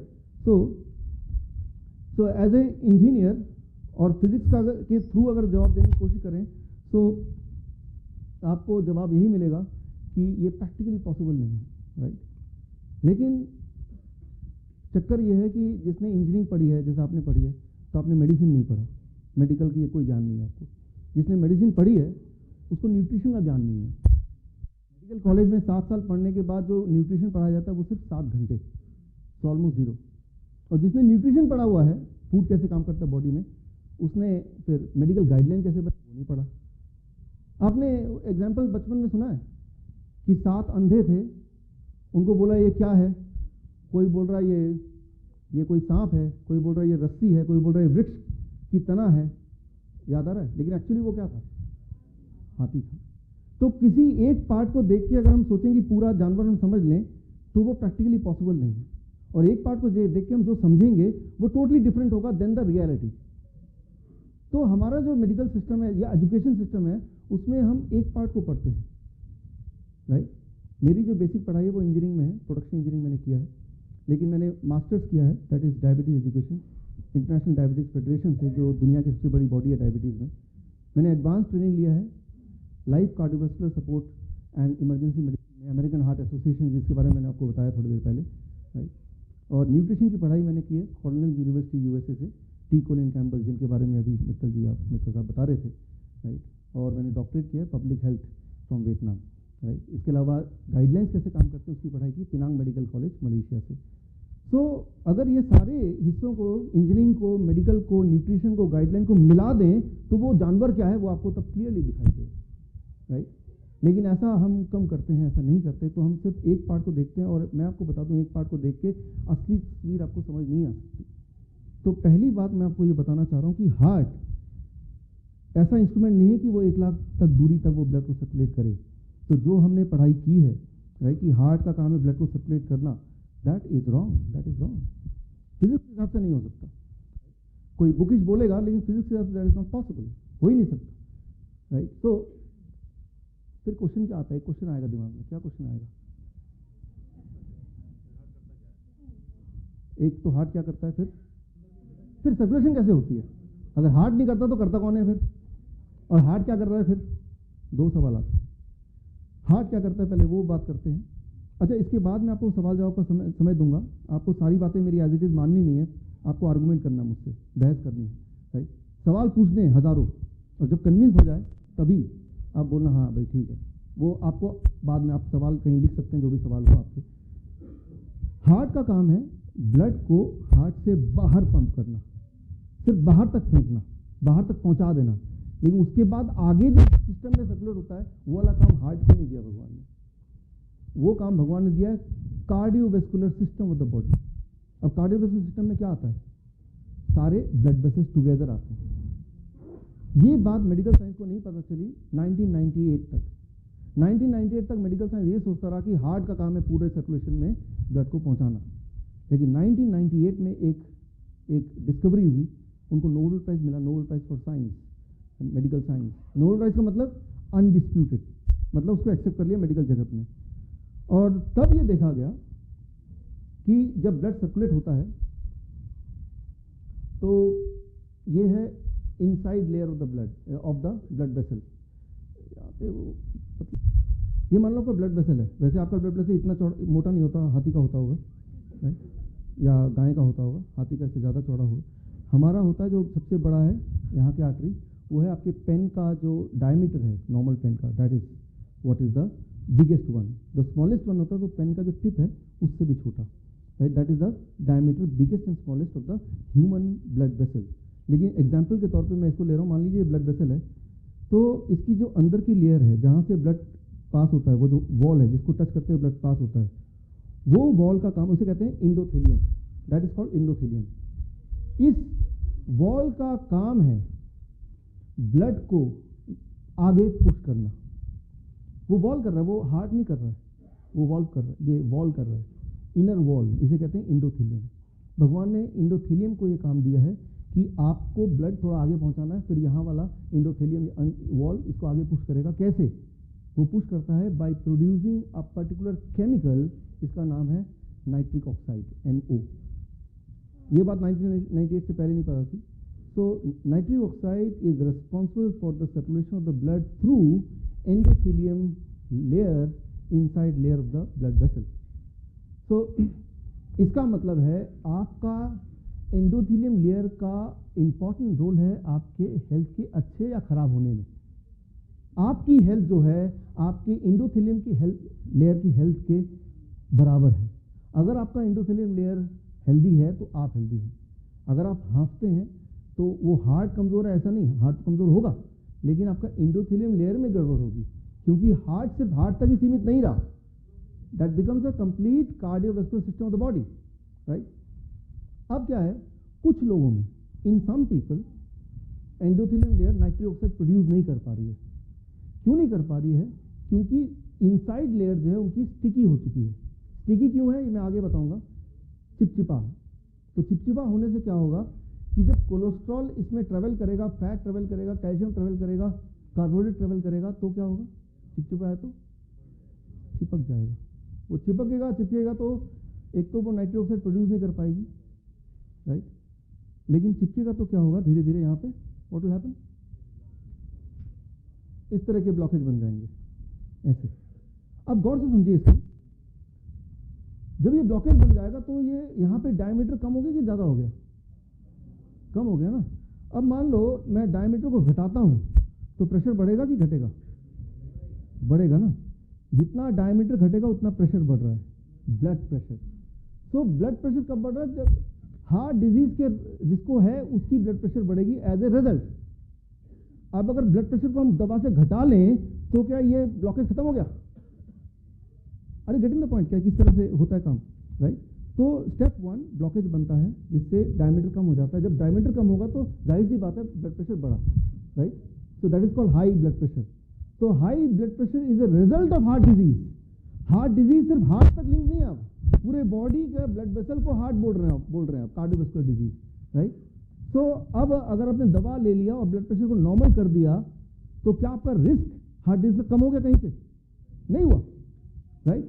तो दवा लेके ब्लड प्रेशर कम तो हो जाएगा जितना एक हेल्दी इंसान का रहता होगा 160/100 से नीचे, लेकिन वो यहाँ पे जो ब्लॉकेज है वहीं का वहीं है, यानी कि रिस्क वहीं का वहीं है। The risk is same at the same place, right. So that's what I mean कि अगर आप सोचते हैं कि मैं दवा लूंगा तो ही मैं ठीक रहूंगा, दवा लेके आंकड़े ठीक रह सकते हैं। आंकड़े का ठीक रहना और आपका ठीक रहना आर टू डिफरेंट थिंग्स, दो अलग अलग बातें हैं, right. Thank you, thank you, thank you. जाहिर सी बात है कि 160/100 से ऊपर है तो आपको परेशान होना चाहिए, लेकिन उसको मैं दवा लेके कम कर दूंगा और परेशानी चली जाएगी, that is two opposite thing, right. हमें ये करना होगा, क्या करना होगा, ब्लॉकेज रिमूव करना होगा, ब्लड प्रेशर को सही मायने में करना है। और इंसिडेंटली मेडिकल साइंस में ऐसी कोई दवा बनी नहीं है जो ब्लॉकेज को खत्म कर दे या कम कर दे, राइट। ब्लॉकेज कम नहीं हो सकती, मेडिकल साइंस में कोई दवा नहीं है, राइट। लेकिन अगर ब्लॉकेज आपकी कम हो जाएगी तो ब्लड प्रेशर भी धीरे धीरे नॉर्मलाइज हो जाएगा। यानी कि ब्लड प्रेशर जब अपने आप नॉर्मलाइज हो रहा है बिना दवा के, तो आप समझ लीजिए कि आपका ब्लॉकेज भी खत्म हो रहा है, यानी कि आपके हार्ट डिजीज का रिस्क है that is getting lesser and lesser. So that can be interesting thing, उससे आपका रिस्क फैक्टर कम होगा। जो सवाल आपके वो लिखते रहिए, ठीक है ना, या हो सकता है इस दौरान आपको सवाल का जवाब ऑटोमेटिक मिल जाए, नहीं मिलेगा तो question answer I give a chance you can ask question, right. तो मुझे पता है आपके दिमाग में हर बार एक सवाल आता होगा क्योंकि हम बातें अजीबोगरीब कर रहे हैं, कुछ अलग ही, राइट। लेकिन आपको लिख के रखना है, क्योंकि जब तक सवाल के जवाब आपको नहीं मिलेंगे तो फिर आप इसको अपनाएंगे नहीं, इसको ठीक से करेंगे नहीं, राइट। तो यहाँ पे एक सवाल का जवाब तो हमें मिल गया कि ब्लड प्रेशर के कम करने से रिस्क घटता ऐसा नहीं है, बल्कि हार्ट डिजीज का रिस्क है तो ही blood pressure as a result बढ़ गया। होता क्या समझिए, जब एज ए डायमीटर कम हुआ तो ब्लड का स्पीड बढ़ा ताकि वो न्यूट्रिएंट को ठीक से पहुंचा पाए, लेकिन अब जो दवाइयाँ आप ले रहे हैं वो क्या करता है, हार्ट को कमज़ोर कर देता है ताकि हार्ट और अपना प्रेशर को कम कर दे। हार्ट को कमज़ोर करता है नंबर 1, लेकिन हार्ट तो सारा सर्कुलेट करता नहीं है, और एंडोथेलियम लेयर को भी वो कमज़ोर कर देता है। कैसे? अब देखिए, जब भगवान ने हमें आपको बनाया था तो हमारा जो ब्लड वेसल था वो था इस तरह से, इसे कहते हैं इलास्टिक। लेकिन अगर इसके अंदर एक लेयर जम जाए कार्बोहाइड्रेट की या फैट की तो ये बन जाएगा, कोलेस्ट्रॉल की तो बन जाएगा उसे प्लास्टिक। मतलब ऐसे करेंगे तो कट से टूट जाएगा, राइट। तो जितना ज़्यादा वो प्लास्टिक होगा उतना ज़्यादा बीमारी बढ़ेगी। तो दवा जब आप लेते हैं वो क्या करता है, इसको थोड़ा प्लास्टिक करने की कोशिश करता है एंड उससे आपका बीपी लो दिखाता है। यानी कि जब आप बीपी की दवा ले रहे हैं आप अपना कार्डियोवैस्कुलर सिस्टम का और हार्ट का नुकसान करते हुए ब्लड प्रेशर को घटा रहे हैं। ब्लड प्रेशर की दवा लेना एक बहुत ही खतरनाक बात है, बहुत ही खतरनाक बात है, राइट। सो अगर आप में से कोई भी ब्लड प्रेशर का दवा ले रहा है तो हर दिन हर पल दवा लेते हुए अपनी बॉडी का नुकसान करते हुए आप आंकड़ों को सही ला रहे हैं। अगर आंकड़ों के सही रहने से अगर आपके रिस्क फैक्टर कम हो जाते तो बीपी की दवाई जितने लोग ले रहे हैं उनको हार्ट की बीमारी होती ही थी, जबकि रियलिटी ये है कि बीपी की गोली की वजह से हार्ट की बीमारी होती है, other way round, it is other way round, right. Thank you. क्यों? क्योंकि बीपी गोली लेंगे तो हार्ट को कमजोर करेगा और कार्डियोवास्कुलर सिस्टम को इसको प्लास्टिक करेगा, और जैसे ही ये दोनों चीज होंगे that is what is called disease, right. So medical science सिर्फ उल्टा कर रहा है और आंकड़ों पे खेलते हुए, आंकड़ों पे हमें समझाते हुए, राइट। तो आगे अगर हम बढ़ें, इसका एक इंटरेस्टिंग पहलू तो यह है जो आपने पूछा, क्या हम करें कि ये ब्लॉकेज गायब हो जाए। अगर ऐसा कुछ हमने कर दिया तो सही मायने में तब वो हेल्थ होगी, राइट। तो वो कैसे गायब होगा उसका मैं उदाहरण आपको देना चाहता हूं। आप मान लो कुछ खाना खाते हैं, पहली बात तो ब्लॉकेज आया कैसे, वो मैंने बताया था कैसे आया, वो स्टिकी हो गया था, राइट। अब मान लो कुछ खाना आप खाते हैं, मान लो आप आम खाते हैं या फिर आप बिस्किट खाते हैं। जब आम खाते हैं या बिस्किट खाते हैं तो बॉडी के अंदर दोनों ही कार्बोहाइड्रेट है, दोनों में ही शुगर है, एक समान शुगर है, एक समान प्रोटीन है, एक समान कैल्शियम है, एक समान सब कुछ, ऐसे मान लेते हैं कंपैरिजन के लिए, राइट। अब आपने बिस्किट खाया, उसमें भी कार्बोहाइड्रेट प्रोटीन सब कुछ सेम है, या फिर अपने आम खाया उसमें सब कुछ सेम है। कोई भी चीज जब खाते हैं उसमें तीन चीजें होती हैं, प्रोटीन, कार्बोहाइड्रेट एंड तीसरा कौन सा है? फैट। उसमें से कार्बोहाइड्रेट को पहले पकड़ लो। कोई भी खाना जो रिफाइंड कैटेगरी में आता है, फैट कैटेगरी में आता है, या फिर एनिमल फूड कैटेगरी में आता है, जैसे कि दूध, जैसे कि मीट, मछली, अंडा, उसका कार्बोहाइड्रेट अगर निकाल लें तो उसको माइक्रोस्कोप के अंदर रखें, उसका मॉलिक्यूलर जो स्ट्रक्चर है वो दिखेगा ऐसा, बिल्कुल स्ट्रेट, बिल्कुल ही सीधा, राइट, क्लियर है। और कोई भी आम टाइप का फल या सब्जी का अगर आप कार्बोहाइड्रेट निकाल दें, उसको माइक्रोस्कोप के अंदर डालें, तो वो दिखेगा टेढ़ा मेढ़ा कुछ ऐसा। सो अंडरस्टैंड कीजिए, दो तरह के कार्बोहाइड्रेट होते हैं, एक वो जो फल सब्जी से आता है, जब उसको कच्चा खाते हैं इसको ऐड कर लीजिए। दूसरा वो जो पैक फूड से आता है, या फिर दूध से या मीट मछली से आता है। दूध, पैक फूड, मीट मछली या फिर ऑयली फूड से जो कार्बोहाइड्रेट मिलता है उसका molecular structure is like this, right, बिल्कुल सीधा। और आम या फल या सब्जी से जो आता है कच्चा जब खाते हैं उसका कार्बोहाइड्रेट मॉलिक्यूलर स्ट्रक्चर टेढ़ा मेढ़ा। अब क्या होता है, जब आपने बिस्किट खाया या आपने चिप्स खाया या आपने तला हुआ खाया, तो वो जो कार्बोहाइड्रेट गया वो ये गया। अब मान लीजिए मैं आपको एक काम देता हूँ कि ये लीजिए, ये कुछ स्ट्रॉ है और ये कुछ है, इनको एक के ऊपर एक लगाइए, इसको भी लगाइए, अरेंज कर दीजिए, इसको अरेंज कीजिए ए, इसको अरेंज कीजिए बी। किसको अरेंज करना आसान होगा, ए या बी? ए, क्योंकि ये यूनिफॉर्म है, बिल्कुल प्लेन है। तो जब ये ब्लड में फ्लो हो रहा है तो ये क्या करता है, जहाँ चिपचिपाहट है वहाँ आराम से बैठ सकता है, आराम से सेटल हो जाता है, एक के ऊपर एक बड़ा आराम से सेटल होता है, बिकॉज ये आराम सेटल अभी भी सेटल है आराम से, राइट, जबकि ये सेटल नहीं हो सकता। तो ट्राई टू अंडरस्टैंड, जब भी कोई ऐसा कार्बोहाइड्रेट आप लेंगे बॉडी में जिसका बायोलॉजिकल स्ट्रक्चर इस तरह का होगा और पहले से ही आपके वो चिपचिपाहट है, तो वो क्या होगा, जम जाएगा, ब्लॉकेज होगा, राइट।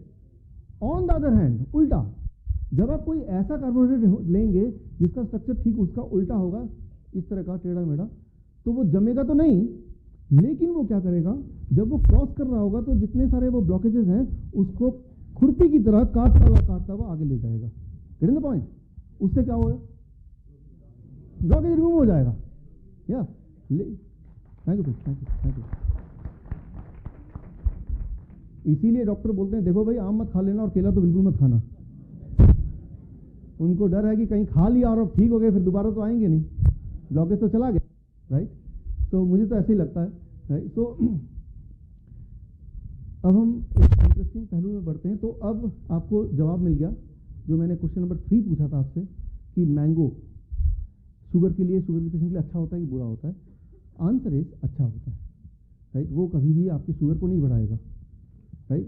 5-10 में बढ़ाएगा, उतना तो बढ़ेगा ही बढ़ेगा, हेल्दी इंसान लेगा तब भी बढ़ेगा, बट 400-500 ऐसे नहीं करेगा, राइट। अब आता है एक क्वेश्चन, ये जो ब्लॉकेज है ये क्या कर सकता है हमारे लिए? आपको पता है हार्ट अटैक कर सकता है, आपको पता है ब्रेन स्ट्रोक कर सकता है, ये ब्लॉकेज बॉडी के किसी भी ऑर्गन में हो सकता है ना, क्योंकि ब्लड वेसल तो हर जगह है, कार्डियोवैस्कुलर तो हर जगह है। जहाँ भी ब्लॉकेज होगा तो वो वाला अंग काम करना बंद कर देगा। ब्रेन में ब्लॉकेज होगा उसे हार्ट ब्रेन स्ट्रोक बोल देंगे, हार्ट में होगा तो हार्ट अटैक बोल देंगे। सिमिलरली जॉइंट में हो सकता है जॉइंट पेन, अर्थराइटिस वगैरह बोल देंगे, राइट। तो जितनी सारी बीमारियों के नाम आप जानते हैं, लाइफस्टाइल डिजीज की बात करें, उन सारी बीमारियों का जो एक कारण है वो है ब्लॉकेज। पेनक्रियाटिस है, कोलाइटिस है, राइट। तो यूं मानिए जैसे आइटिस बोला है तो आइटिस तो हो गया घाव, इन्फ्लेमेशन, और पेनक्रियाटिस मतलब घाव कहाँ पे? पेनक्रियास में। कोलाइटिस, आइटिस तो घाव हो गया, कोलोन में घाव, अर्थराइटिस जॉइंट्स में घाव, राइट। तो अब घाव कहाँ से होता है? जब ये ब्लॉकेज होता है कुछ समय बाद यहाँ पे फिर इन्फ्लेमेशन, अगला स्टेप है बॉडी का इन्फ्लेमेशन, घाव। एक एक्सपेरिमेंट करके देख सकते हैं आप मोमबत्ती लीजिए, उसका मोम पिघला के कहीं लगा दीजिए, अगर वो लगा रहे 2-4 दिन तक तो उसके बाद घाव आने लगेंगे नीचे से, राइट। क्योंकि न्यूट्रिशन नहीं जा पा रहा, ना आ पा रहा, ना एयर लग रहा, तो बॉडी क्या करेगा? घाव बनाएगा। बॉडी की ये प्रवृत्ति है, ये टेंडेंसी है। तो घाव जब होता है तो ब्रेन क्या करता है? सिग्नल भेजता है पेन का, दर्द का आपको, ताकि आपको पता चले कि वहाँ कुछ गड़बड़ है, आपको ठीक करना है, राइट। घाव से पेन कैसे आता है? घाव से पेन अपने आप नहीं आता, ब्रेन सोचता है चलो उसको बता दूं यहाँ पे कुछ गड़बड़ है, ताकि आप कुछ करें, उस ऑर्गन को कम इस्तेमाल करें, right. So that is what is any kind of pain. Body में कहीं भी पेन होता है तो उसका कारण है इन्फ्लेमेशन, घाव। घाव का कारण है कि वहाँ कभी ब्लॉकेज रहा होगा, now it has been converted to घाव, राइट। तो घाव को भरने का मलहम कोई मेडिकल साइंस में नहीं है, ना इस ब्लॉकेज को खत्म करने का मरहम या कोई तरीका मेडिकल साइंस में नहीं है, खाने में ज़रूर है, राइट। तो ब्लॉकेज पे आ रहे हैं, तो अब इस लेक्चर का मेरा सबसे इंटरेस्टिंग पार्ट, मुझे लगता है ये सबसे इंटरेस्टिंग पार्ट यही है, इस पर मैं आने वाला हूँ, एंड वो है कैंसर। घाव या इन्फ्लेमेशन या फिर ब्लॉकेज का कैंसर से कैसे इंटरेस्टिंग बीमारी, बड़ी मज़ेदार, राइट। कैसे? देखिए, आपको लगेगा कि अगर कोई भी बीमारी होना हो मुझे तो मैं कैंसर को चुनूंगा, जो मैं एक्सप्लेनेशन दे रहा हूँ उसके बाद। और एक टाइम आया कि ये ब्लॉकेज पूरा हो गया और ये मान लीजिए ये पेनक्रियाज में है या किडनी में है, कोलोन में कहीं पे है। अब इसका मतलब इसके आगे के जो यहाँ पे सेल्स हैं, आगे का जो यहाँ पे ऑर्गन है, उसको ब्लड नहीं मिल रहा। ऐसे में इस ऑर्गन का क्या हो जाएगा? जब ब्लड नहीं मिलेगा, ऑक्सीजन नहीं मिलेगा, न्यूट्रिएंट नहीं मिलेगा, what will happen to this organ? तो आमतौर पे ये डेड हो जाएगा, राइट। मान लो ये हार्ट के मसल्स हैं और हार्ट वाला ये आर्टरी है, तो ये डेड हो जाएगा, उसे कहते हैं हार्ट अटैक। ये ब्रेन की अगर आर्टरी है और ये ब्रेन के सेल्स हैं तो उसे कहेंगे ब्रेन स्ट्रोक, राइट। तो कुल मिला के ब्लॉकेज हो गया, ये सेल्स डेड हो गए और उसके बाद हार्ट अटैक, राइट। लेकिन हमारे बॉडी के हार्ट को छोड़ के बाकी सारे अंग में कई बार सेल्स, ये जो सेल्स हैं, ये इनको जब खाना, ब्लड, ऑक्सीजन नहीं मिलता है जिंदा रहने के लिए, तो ये सारे मिलकर सामूहिक रूप से ये तय करते हैं कि हम मरने नहीं वाले, ये इंसान हमें भोजन नहीं पहुंचा रहा, लेकिन हमने तय किया हम मरेंगे नहीं। फिर वो क्या करेंगे? वो चोरी करेंगे, राइट। चोरी कैसे करेंगे? इसे मेडिकल साइंस की भाषा में बोलते हैं एंजियोजेनेसिस, राइट। वो क्या करते हैं? ये यहाँ से अपने लिए एक ब्लड वेसल तैयार करते हैं, चोरी वाला, चोर रास्ता से, और यहीं से और ऐसे कई जगह और से तय करते हैं, और वो यहाँ से ऑक्सीजन, न्यूट्रिएंट, ब्लड यहाँ से चुरा लेते हैं, राइट। तो अब वो जिंदा रहेंगे। लेकिन यहाँ पे इंटरेस्टिंग बात ये है, मान लीजिए एक चोर है, उसको अपने ऑफिस घर का या उसको अपनी यूनिवर्सिटी का फीस डिपॉजिट करना है करीब 1000 रुपये, और उतना पैसा नहीं और डिपॉजिट करना ज़रूरी है, तो वो सोचता है कि चलो मैं बैंक में जाके चोरी करूँगा। जब सिंदूक खोलेगा तो क्या लगता है पहला बिहेवियर कि उस सिंदूक में से 1000 रुपये गिन के फिर निकल लेगा, या बिहेवियर 2 सारा उस सिंदूक उठाएगा जितना हाथ में आया और तब निकलेगा? पहला या दूसरा? वो काउंट नहीं करेगा। हालांकि इंटेंशन उसकी चोरी की किसी कारण से है, लेकिन जब चोरी कर ही रहा है तो सोचा मैं सारा ही ले लूँ, बात तो एक ही है। अगर पकड़ा गया तो वही लगभग सजा तो एक ही जैसी होनी है। ठीक उसी तरह से जब ये चोरी करते हैं ये सेल्स, तो जो अमाउंट ऑफ न्यूट्रिएंट ये चोरी करते हैं वो उतना नहीं लेते जितना कि इनको जस्ट आवश्यक है, फिर वो ओवर ईटिंग करने में लग जाते हैं। अच्छा, ये ओवर ईटिंग करेंगे तो क्या होगा? यहाँ पे इनकी ग्रोथ ज़्यादा हो जाएगी, ट्यूमरस बन जाएगा। तो what is cancer? Cancer is जब कोई भी अंग बाकी अंग के कंपैरिजन में ज़्यादा तेजी से ग्रो करता है, दैट इज कैंसर। कैंसर ऐसा कोई बीमारी नहीं है, वो कुछ सेल्स का बिहेवियर है, वो बिहेव कर रहे हैं speedily, that is cancer. Cancer कोई डिजीज नहीं है खतरनाक कि हम मर जाएंगे। कैंसर एक बिहेवियर है कि आपके, अगर डॉक्टर ऐसा सिंपल बोले कि आपके बॉडी के कुछ सेल्स ने फैसला किया कि मैं थोड़ा तेजी से बढ़ूंगा, तो लोग ज़्यादा घबराएंगे नहीं, बोलते हैं आपको कैंसर हो गया, तो सोचता है तो आज ही मर गया। जैसे हेलिटॉसिस वैसे ही कैंसर। इन रियलिटी हम सबके बॉडी में कैंसरस सेल होते ही हैं, और इस तरह का हमारे सबके बॉडी में होता ही रहता है। लेकिन हमारे बॉडी के पास कुछ मैकेनिज्म है इसको रोकने का। वो मैकेनिज्म क्या है? हम में से कुछ लोगों की बॉडी में क्या किया, बॉडी ने जब बॉडी को पता चला, ब्रेन को पता चला यार कुछ लोग तो बागी हो रहे हैं, तो ब्रेन ने क्या किया, इसको काट दिया सप्लाई को फर्स्ट, दूसरा यहाँ सप्लाई को ऑन कर दिया, कैंसर खत्म। लेकिन ये काम जो है ये भगवान ने सिर्फ हमारे ब्रेन को दिया है, किसी डॉक्टर को नहीं दिया। ये काम आप ही को करना पड़ेगा अपने लिए। Nobody else can not do it, right? Thank you, thank you. अब सवाल ये आता है, क्या हम करें कि ब्रेन को हम कैसे सपोर्ट करें कि कुछ ऐसा हो जाए कि ये सप्लाई तो कट हो जाए, यानी कि ये सूख जाए ब्लड वेसल जो बनाया था, और ये दोबारा सप्लाई चालू हो जाए। इसका जवाब अगर मिल जाए तो बात बन गई, right? Then the matter is solve. अब मैं अगले 5 मिनट में इसका जवाब देने वाला हूं, that become the toward the conclusion of it. The answer अगले उस स्लाइड में आंसर आने वाला है, क्या हम करें कि वो रिवर्स हो जाए जो मैंने आपको दिखाया था condition. The answer is massive dose of nitric oxide.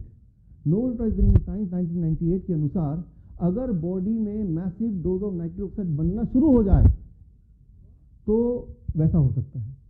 कुछ लोगों की बॉडी में बनना शुरू होता है तो उनको पता भी नहीं चलता कब कैंसर आया कब गया। जैसे हम सबके बॉडी में कैंसर सेल आते हैं, ट्यूमर बनता है, लेकिन हमें पता नहीं चलता, बॉडी अपने आप ही वो नाइट्रिक ऑक्साइड बना के उसको खत्म भी कर देती है सबके बॉडी में।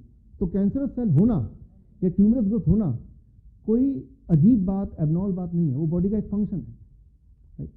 लेकिन हम में से कुछ लोग ज़्यादा जागरूक हैं, हर साल हमें सारे कंप्लीट मेडिकल चेकअप कराना ही कराना है, और मेडिकल चेकअप कराने गए और डॉक्टर ने बोला आपके यहाँ तो ट्यूमर है, वो तो बोला डॉक्टर बताओ कीमोथेरेपी करूँ कि रेडिएशन करूँ कि वो सर्जरी कर दूँ।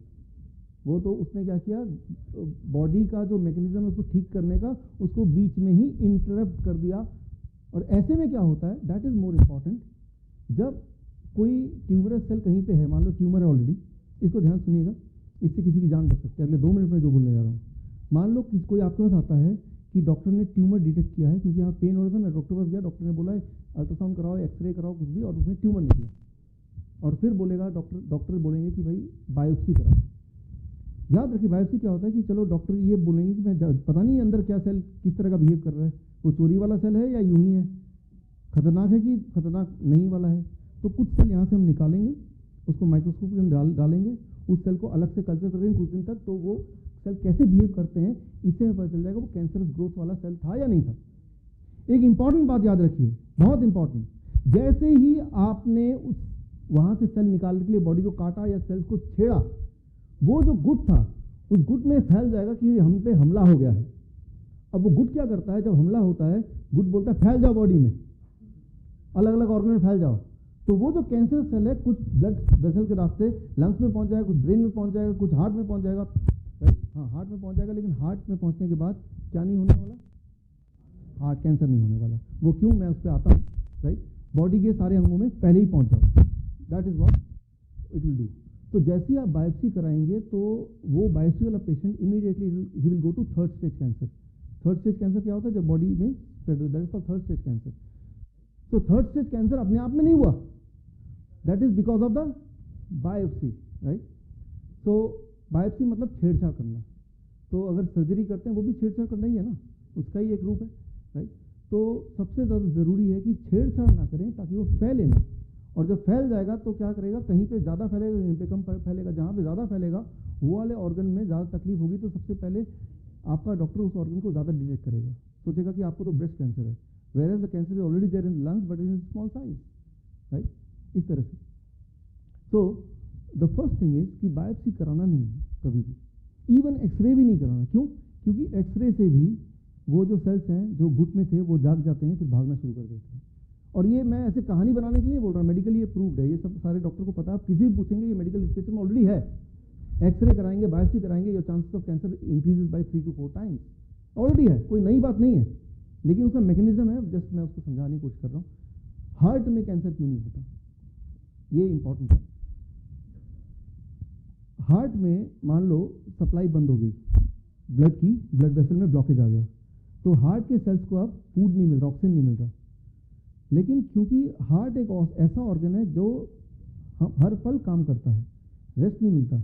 आप थक गए पैरों में तो आप बैठ गए, तो यहाँ के मसल को रेस्ट मिल गया, बॉडी के हर मसल को रेस्ट मिल गया, हार्ट के मसल को रेस्ट नहीं मिलता। तो जब वो ब्लड वेसल नया तैयार होता है, चोर रास्ता, एंजियोजेनेसिस, तो उस तैयारी के लिए बॉडी को, यानी कि उन गुट के सेल्स को कुछ समय लगता है, 2 दिन, 3 दिन, 4 दिन, और उतने समय तक वो सारे सेल्स भूखे रह सकते हैं, क्योंकि वो सारे सेल्स को 24 घंटे हार्ट के सेल्स की तरह काम नहीं करना है। लेकिन हार्ट के सेल्स के पास वो वाला ऑप्शन नहीं है बिना काम किए रहना, क्योंकि उसको तो बनाया भगवान ने 24 घंटे काम करने के लिए, राइट। बॉडी के सारे मसल्स को रेस्ट मिलता है, हार्ट के मसल को 1 सेकंड भी रेस्ट नहीं मिला आज तक, जब से आप पैदा हुए। आप चाहते हैं थोड़ा रेस्ट मिल जाए भाई? नहीं चाहते, राइट। जब सोते हैं तब भी हार्ट चलता है, रेस्ट उसको तब मिलेगा जब आपको रेस्ट मिल जाएगा परमानेंटली, उससे पहले नहीं, राइट। तो हार्ट के सेल के पास कोई चॉइस नहीं है कि वो रास्ता बनाए जिसको बनाने 2-3 दिन लगेंगे। तो हार्ट के सेल्स के पास एक ही रास्ता है कि वो मर जाते हैं, that is called heart attack. इसलिए हार्ट का कैंसर होने से पहले हार्ट अटैक आता है, यानी कि पेशेंट पहले ही मर जाता है, राइट। तो हार्ट का कैंसर नहीं होता, right. Now the things are little clear. तो बॉडी का जो प्रोसेस है चोर रास्ता वाला, वो खत्म हो सकता है, और ब्लॉकेज जो है वो भी खत्म हो सकता है। ये मेडिकल साइंस बोल रहा हूँ मैं, अपने मन से नहीं, ये मेडिकल साइंस ये कहता है कि अगर आपकी बॉडी में कुछ ऐसा आप करें कि बॉडी में नाइट्रिक ऑक्साइड भरपूर बन रहा है, तो ब्लॉकेज खत्म हो जाएगा, नंबर 1। नंबर 2, वो जो चोर रास्ता वो भी बंद हो जाएगा। दैट मीन्स ये दोनों चीज़ें अगर हो गए, you are cured of cancer, you are cured of heart disease, you are cured of high blood pressure, you are cured of all kind of body pain, and you are cured of diabetes as well. अच्छा, diabetes क्या होता है? यहाँ diabetes का connection नहीं दिख रहा। अच्छा, इसके लिए मुझे 2 लोग चाहिए, कोई भी 2 लोग आ जाए स्टेज पर। ये एक पकड़ लीजिए, यहाँ से पकड़ना, नीचे से पकड़िएगा इसको, हाँ नीचे से, एक हाथ से, हाँ एक हाथ से ऐसे कर पकड़ सकते हैं, हाँ, ताकि गिरे ना। हाँ, आप भी इसको ऐसे पकड़ लीजिए, ऐसे पकड़ लीजिए, एक हाथ से, एक हाथ से, एक हाथ से, ऐसे, हाँ, ठीक है ना। अब देखिए, इमेजिन करते हैं कि जो ब्लड वेसल है उसका अंदर वाला लेयर का नाम बताया था मैंने, what is that? Endothelium, right. तो अब क्या होता है कि ब्लड क्या करता है, कार्बोहाइड्रेट को, यानी कि फूड को ट्रांसपोर्ट करने का काम करता है। जैसे आपकी गाड़ी है, कार है, बाइक है, जो आपको ट्रांसपोर्ट करके यहाँ तक लाई है, वैसे ही ब्लड का एक काम है, मेजर काम है, खाने को ट्रांसपोर्ट करके सेल्स तक पहुँचाना। It is a transporter, right. तो यूँ मानिए ये ब्लड है और इसके अंदर खाना है, ये ब्लड का सेल है, उसके अंदर खाना है, कार्बोहाइड्रेट है, शुगर है, और ये जो परत देख रहे हैं ये एंडोथेलियम लेयर है, अंदर वाला लेयर है, राइट। अब मान लीजिए आप जरा धीरे धीरे यहाँ तक आइए। अगर तो धीरे धीरे आएंगे तो पानी थोड़ा कम छलकेगा, राइट, छलकेगा ज़रूर, यहाँ तो पानी कम है, लेकिन आप तेज़ी से भागिए जितना भाग सकते हैं। Okay, thanks. तो जाहिर सी बात है, जितना ज़्यादा तेज़ी से भागेंगे उतना पानी ज़्यादा छलक रहा है। अब मेरा सवाल आपसे ये है कि दोनों में से एनर्जी स्पेंड ज़्यादा किस में हुआ, पहला या दूसरा? दूसरे में ज़्यादा एनर्जी स्पेंड हुआ। तो जितना एनर्जी आप खपत करते हैं उस हिसाब से ब्लड क्या करता है, कार्बोहाइड्रेट को, फूड को अपने ब्लड से एंडोथेलियम लेयर के अंदर छिड़कता है, डालता है। ब्लड ने क्या किया, उतना जितना आपने एनर्जी लगाई उसको ध्यान में रखते हुए कि भाई आपने कितना एनर्जी स्पेंड किया, उतना एनर्जी कार्बोहाइड्रेट, शुगर लिया और एंडोथेलियम लेयर में डाला, राइट, उसको उठा के डाला, राइट, यस। अब ये एंडोथेलियम लेयर के नीचे सारे ऑर्गन हैं, हार्ट है, लंग्स है, बाकी सारे ऑर्गन। ये जो शुगर है यहाँ से पेनिट्रेट होकर यहाँ जाएंगे, अब ऑर्गन्स को मिलेंगे, सेल्स को मिलेंगे। कुछ लोगों के केस में मैंने आपको बताया था कि यहाँ पे ऑलरेडी परत बनी है कोलेस्ट्रॉल की, ऑलरेडी स्टिकी है, तो यहाँ तो आ गया, नीचे नहीं जा पा रहा, तो that is called diabetes. Sugar यानी कि ब्लड में ही रह गया। अब आप शुगर निकालेंगे, ब्लड निकालेंगे, उसको ग्लूकोमेट डालेंगे तो आपका शुगर ज़्यादा बढ़ा हुआ दिख रहा है, क्योंकि इसने तो ब्लड ने तो फेंक दिया, इतना काम कर रहे हैं तो इतना शुगर जाना चाहिए आपको, लेकिन एंडोथेलियम लेयर जो है वो स्टिकी है, वो नीचे नहीं पेनिट्रेट कर रहा है, वो ऑर्गन तक नहीं पहुंचा रहा है, राइट। तो आप गौर कर रहे हैं कि चाहे डायबिटीज़ हो या ब्लड प्रेशर हो या कैंसर हो या हार्ट डिजीज हो, सबका जो कॉमन सा ही कारण है एंडोथेलियम लेयर का जो हेल्थ है, that is the health of your body. Thank you. तो अब आपको ये समझ आया कि डायबिटीज कोई अलग रोग है, कैंसर कोई अलग रोग नहीं है। All are the disease of endothelium layer of the body. हर एक में पहला स्टेप क्या होता है कि एंडोथेलियम लेयर जो है वो लेयर स्टिकी हो जाता है, ब्लॉकेज हो जाता है। फिर उसके बाद उसका रिस्पॉन्स क्या आएगा, उसका बीपी आपका अप हो जाएगा या शुगर डाउन हो जाएगा या अप हो जाएगा, that is depends on jeans, genetics. लेकिन बीमार जरूर पड़ेंगे। जेनेटिक्स के अब काम आता है, जेनेटिक्स की बारी अब आती है, अगर आती है तो थोड़ी बहुत। तो अब आता है आपका formula to produce massive nitric oxide. अगर आपने वो नाइट्रिक ऑक्साइड बॉडी में डाल दिया, पैदा कर दिया, तो बीमारी सारे गुल। क्यों? क्योंकि स्टिकीनेस खत्म, ब्लॉकेज खत्म और चोर रास्ता खत्म। यही कारण है। अगला मेरा स्लाइड है वो फॉर्मूले की बारी है, राइट। तो इसको ध्यान से देखना ही है आपको। बड़ा सिंपल फॉर्मूला है, दैट इज दिस। ये रहा वो फॉर्मूला। अगर इस फॉर्मूले को अपनाएं या जिन्होंने अपनाया, they are free of all the diseases already, right. तो ये फॉर्मूला क्या है, दे आर गौर से देखिए। मान लीजिए आपका वेट 60 किलो का है, 60 kg आपका वेट है, तो यहां डालेंगे 60 इंटू 10 कितना हो जाएगा 600 ग्राम्स ऑफ फ्रूट। मतलब एक दिन में आपको जो फल खाना उसकी मात्रा कितनी होगी 60 kg वाले इंसान के लिए 600 ग्राम। पूरे दिन भर में फल पेट में जाना चाहिए। कैसे जाएगा वो आपको देखना है, बट 600 ग्राम कम से कम फल जाने चाहिए। प्लस वेट इन केजी, वेट इन केजी मान लो कितना 60 ग्राम का आदमी है ना, 60 kg का 60 लिख दिया into 10, right. Grams of raw vegetable कितना हो गया 600 ग्राम। कम से कम 600 ग्राम क्या वेजिटेबल पेट के अंदर जाना चाहिए उस 60 kg वाले इंसान के लिए। माइनस वो चीजें जो ब्लॉकेज को बढ़ावा देते हैं, माइनस वो चीजें जिनका जो कार्बोहाइड्रेट का मॉलिक्यूलर स्ट्रक्चर कैसा है, स्ट्रेट है, उनको माइनस करना पड़ेगा। जो वजह है उसको माइनस करना पड़ेगा, राइट, सिंपली। तो minus milk and packed food. ये अगर आपने किया और अगर करना शुरू कर दिया तो एक खतरनाक बात यह है कि आपको मजबूरन पहले दूसरे तीसरे दिन दवा छोड़नी ही पड़ेगी। यस, यहां पे कई बार जब मैं मेडिकल कॉन्फ्रेंस में जाता हूं या ये वाला स्लाइड आता है, आप लिखते रहिए जो सवाल लिखते रहिए। तो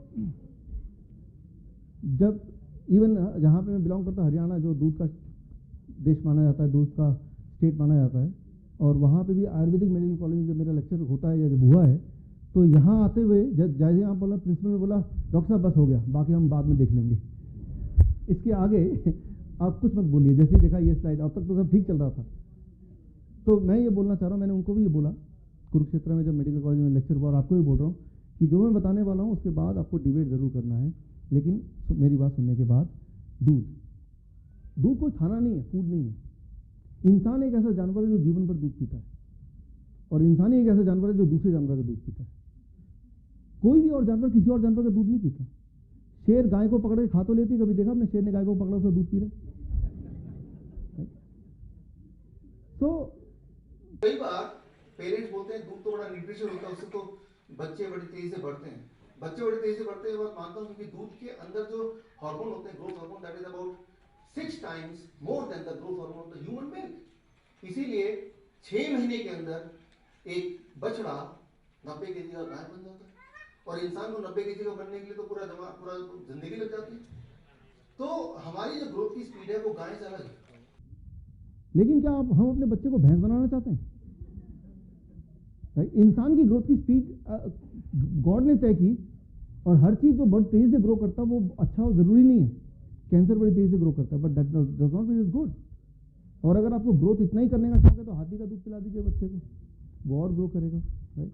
तो मैं ये बोलना चाह रहा हूँ, किसी भी एंगल से देखें तो मिल्क जो है वो भी ब्रेस्ट मिल्क, मदर्स मिल्क, पहले कुछ महीने के लिए जब बच्चे के पास दांत नहीं है, वो कुछ और नहीं कर सकता, भगवान ने इस हिसाब से बनाया है। And that much milk is sufficient for the whole life.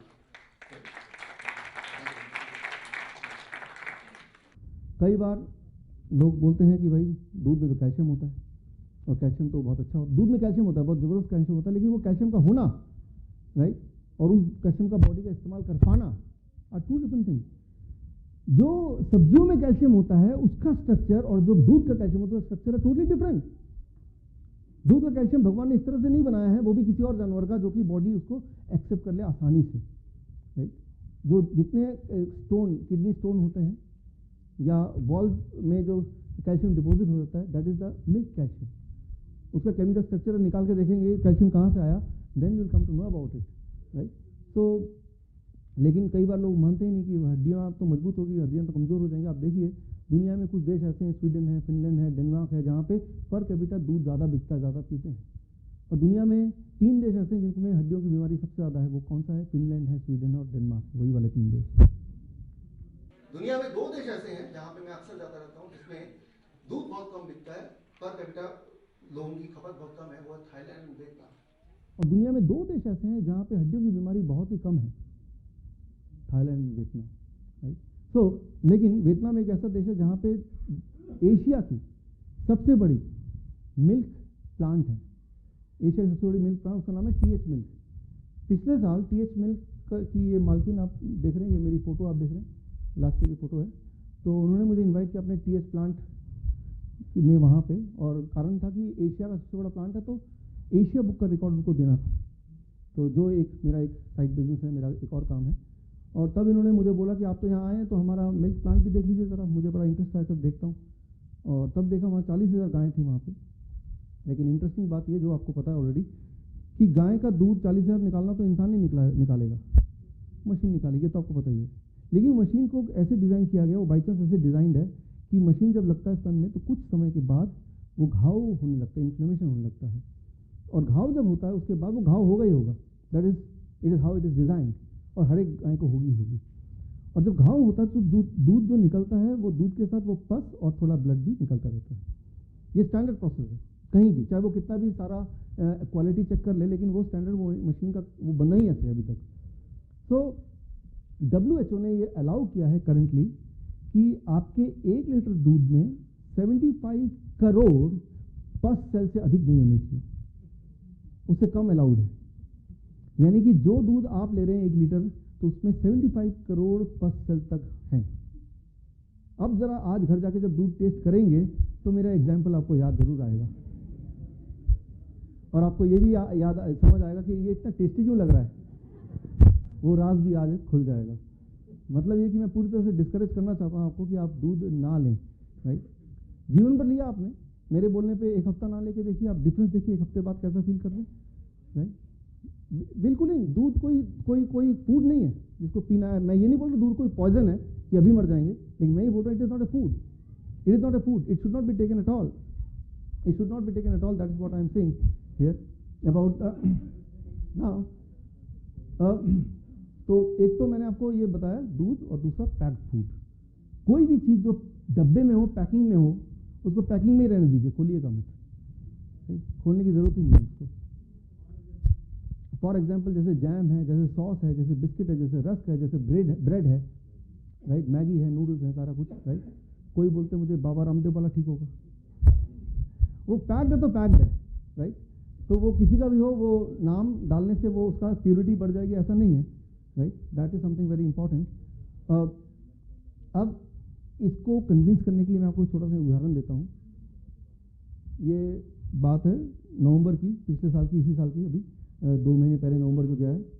हर साल एक थाईलैंड में छोटा शहर है सुरीम, वहाँ पे एक फेस्टिवल होता है, इसे कहते हैं एलिफेंट फेस्टिवल, जहाँ एलिफेंट इकट्ठे होते हैं।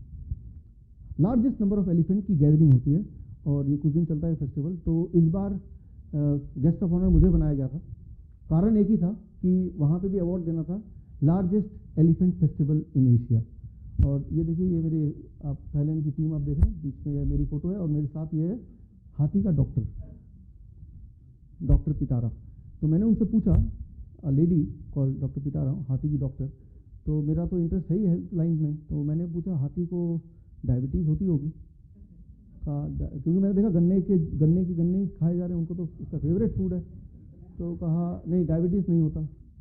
मैंने थोड़े रुक के पूछा, फिर कैंसर तो होता होगा। कहा नहीं कैंसर भी नहीं होता। मैंने कहा ब्लड प्रेशर तो बढ़ जाता होगा, हार्ट की बीमारी तो होगी। कहा ऐसा कोई मशीन बनानी जो उसका ब्लड प्रेशर मेजर करे, तो वो भी नहीं होता। फिर मैंने सोचा कि भाई फिर आपका काम ही क्या है यहाँ पे हाथी का डॉक्टर बनने का, इलाज की ज़रूरत ही नहीं पड़ती होगी आपको। लेकिन जबकि ऐसा सोच ही रहा था कि एक अनाउंसमेंट मुझे ध्यान गया मेरा, वो अनाउंसमेंट बोल रहा था कृपया हाथी को इंसानी खाना ना दें, हाथी बीमार पड़ जाएंगे। Thank you. तो बोलने का मतलब ये है, याद रखिए जो खाना इंसान के हाथ का बनाया हो, राइट, जैसे पैक्ड फूड है, प्रोसेस्ड फूड है, राइट, वो एक्चुअली उसकी जो क्वालिटी है, फूड बोलने की जो काबिलियत है वो खो बैठती है। मैं एग्जांपल देता हूँ समझाने के लिए। मान लीजिए केला लेते हैं हम, यहाँ पे रख देते हैं, और एक मैं बिस्किट का पैकेट लेता हूँ, यहाँ रख देता हूँ। हम 1 महीने बाद आते हैं, वो केला क्या सड़ जाएगा? ऑफ कोर्स है, सड़ जाएगा, गल जाएगा, खाने लायक नहीं है। क्या बिस्किट सड़ जाएगा? 10 साल तक भी वैसे के वैसे रहेगा। जो भी चीज़ सड़ने की क्वालिटी जिसमें ना हो, तो उसमें फूड कहलाने की क्वालिटी भी खत्म हो जाती है। फॉर एग्जाम्पल एक एक्सपेरिमेंट कीजिए अपने बच्चों के साथ, जाते हुए सेब खरीदिए और एक पिज़्ज़ा खरीदिए या फिर बर्गर, और बच्चे को बोलिए कि एक ज़मीन पे सेब गाड़ दे, कुछ दूर बाद ज़मीन पे एक पिज़्ज़ा गाड़ दे, 3 महीने बाद बोलिए खो दे, एप्पल नहीं मिलेगा, गायब, कीड़े मकोड़े खा गए। पिज़्ज़ा वैसे का वैसे ही मिलेगा, कीड़े मकोड़े भी पिज़्ज़ा नहीं खाते।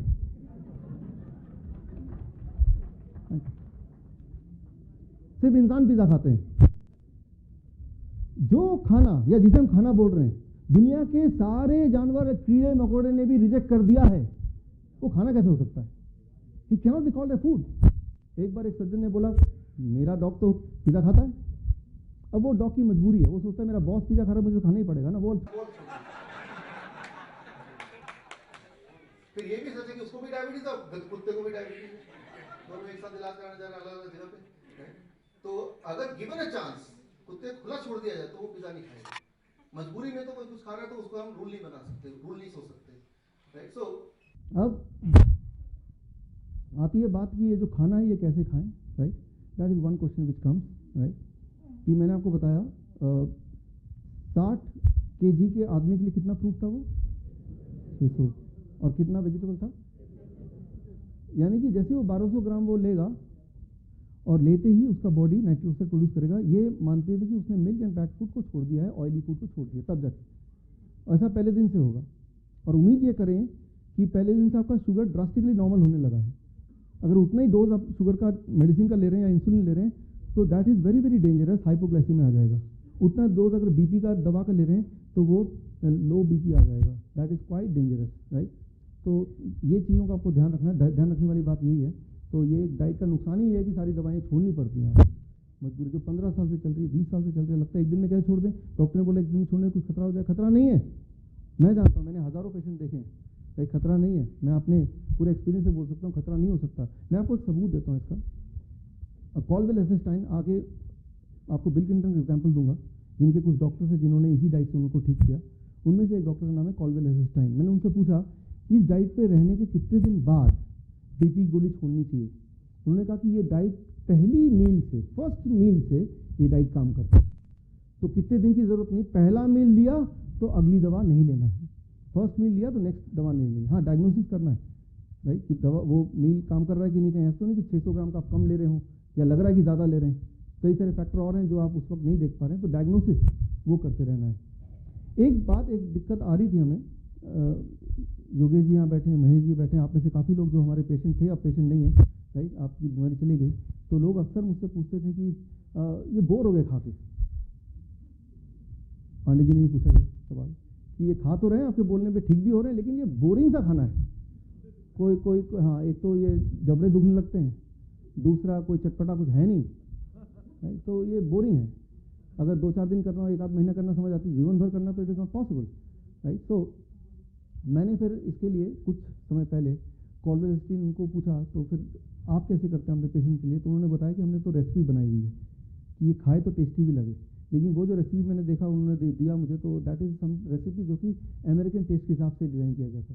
फिर मैंने अपनी पत्नी को, धर्मपत्नी मेरी वाइफ है यहाँ पे, Neerja are you there, okay, सामने बैठी, गड़बड़ हो गई, ओके, हाँ। तो मैंने बोला कि ये दिक्कत आ रही है, तो जो क्राइटेरिया है, प्रिंसिपल्स हैं फूड के, वो प्रिंसिपल्स को ना खोते हुए क्या कोई रेसिपी बन सकती है जो टेस्टी भी हो लेकिन हमारे क्राइटेरिया को फुलफिल करती हो। तो काफ़ी मेहनत के साथ नीरजा ने और अपनी टीम ने मिलकर एक किताब तैयार की है और इंसिडेंटली आज अभी उस किताब की लॉन्चिंग भी है। Right, thank you, thank you, thank you. तो आगे बढ़ने से पहले, कंक्लूजन करने से पहले मैं महेश कौशिक जी को इनवाइट करता हूँ स्टेज पे आएँ और इस कार्यक्रम को आगे बढ़ाएं और लॉन्च के प्रोसेस को भी बढ़ाएं, और इसके बाद हम कंक्लूजन पाएंगे कि आज घर जाके आपको एग्जैक्टली क्या करना है वो मैं आपको डिटेल बताऊंगा। महेश जी।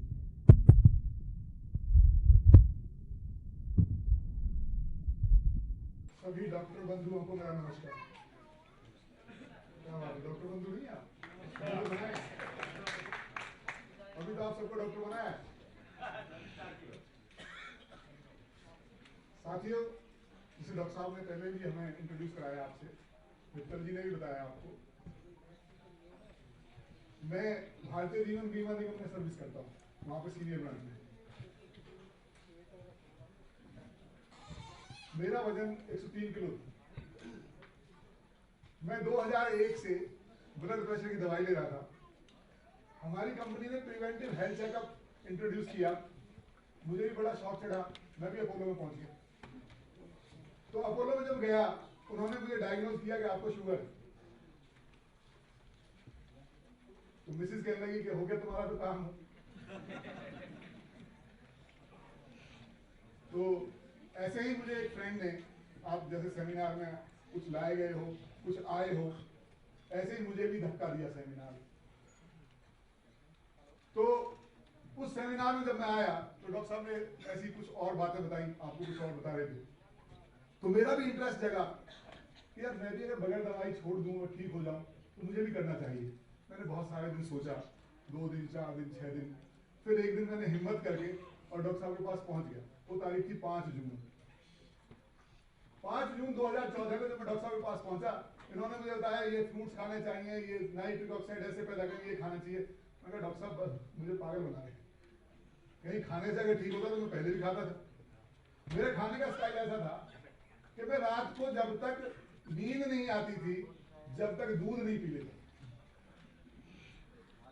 मैं यूनियन लीडर रहा हूं, पूरे देश का भ्रमण करता था, तो जहां भी जाता था पहले गेस्ट हाउस वाले को बोलता था दूध का इंतजाम कर लियो भाई।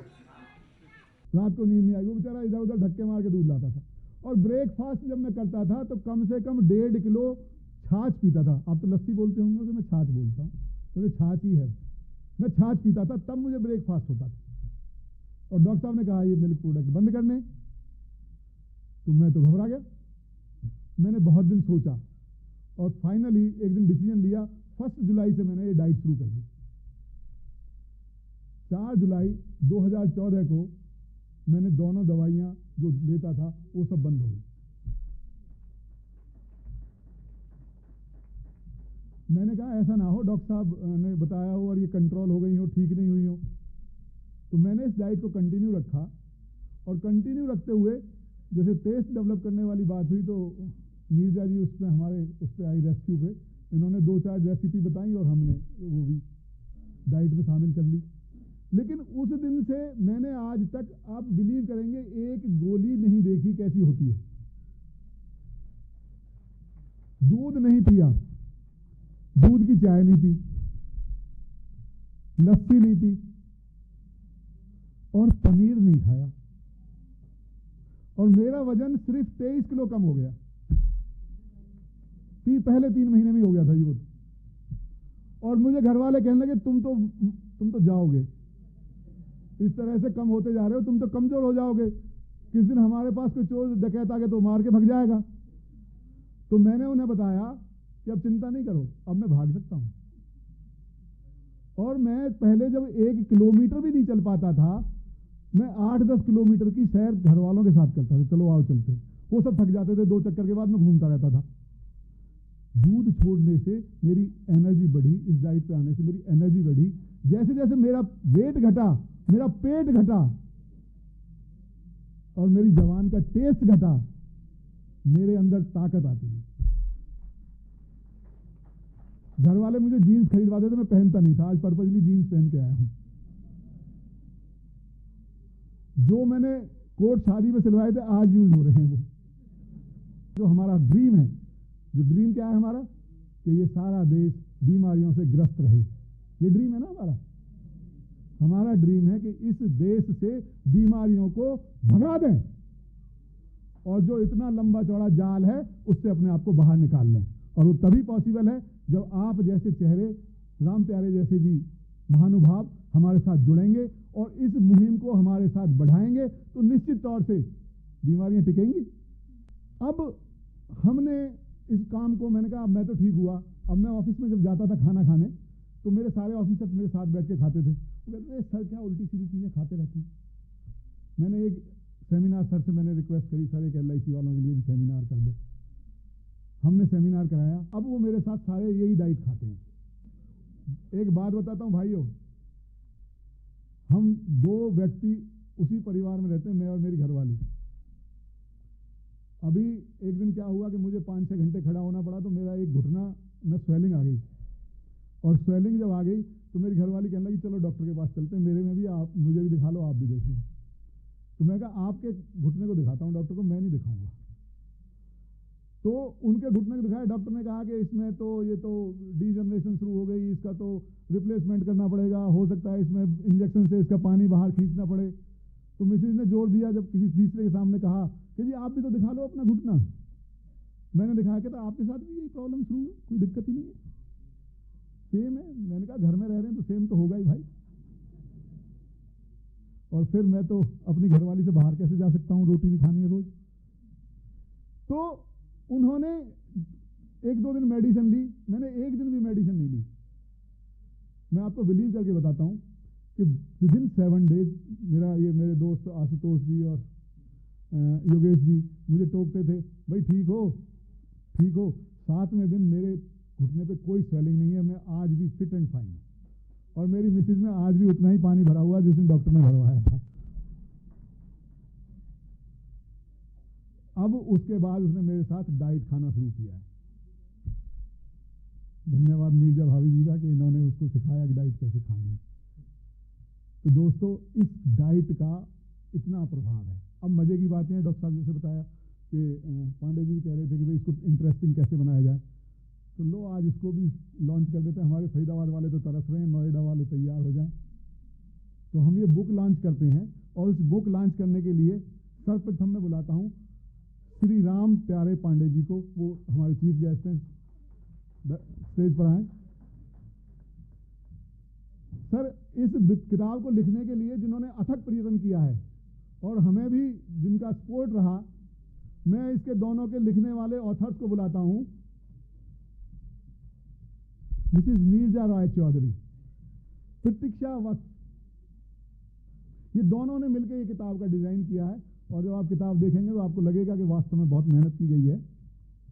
डॉक्टर विश्वरूप राय चौधरी जी, आशुतोष मित्तल जी, योगेश मित्तल जी, भूषण चौहान जी, सुरेंद्र त्यागी जी, कर्नल VN थापर जी हमारे गेस्ट ऑफ ऑनर हैं और इन्होंने देश की रक्षा की है। वे डायबिटीज से इस देश की रक्षा करेंगे। आइए। आदर्श धवन जी, विनोद कुमार बिदूड़ी जी, doctor Bhadu Pratap ji, Rameshwar Arya ji, Manju Agarwal ji, Sitaram ji, doctor Krishna Yadav, Shri Govind Sharma,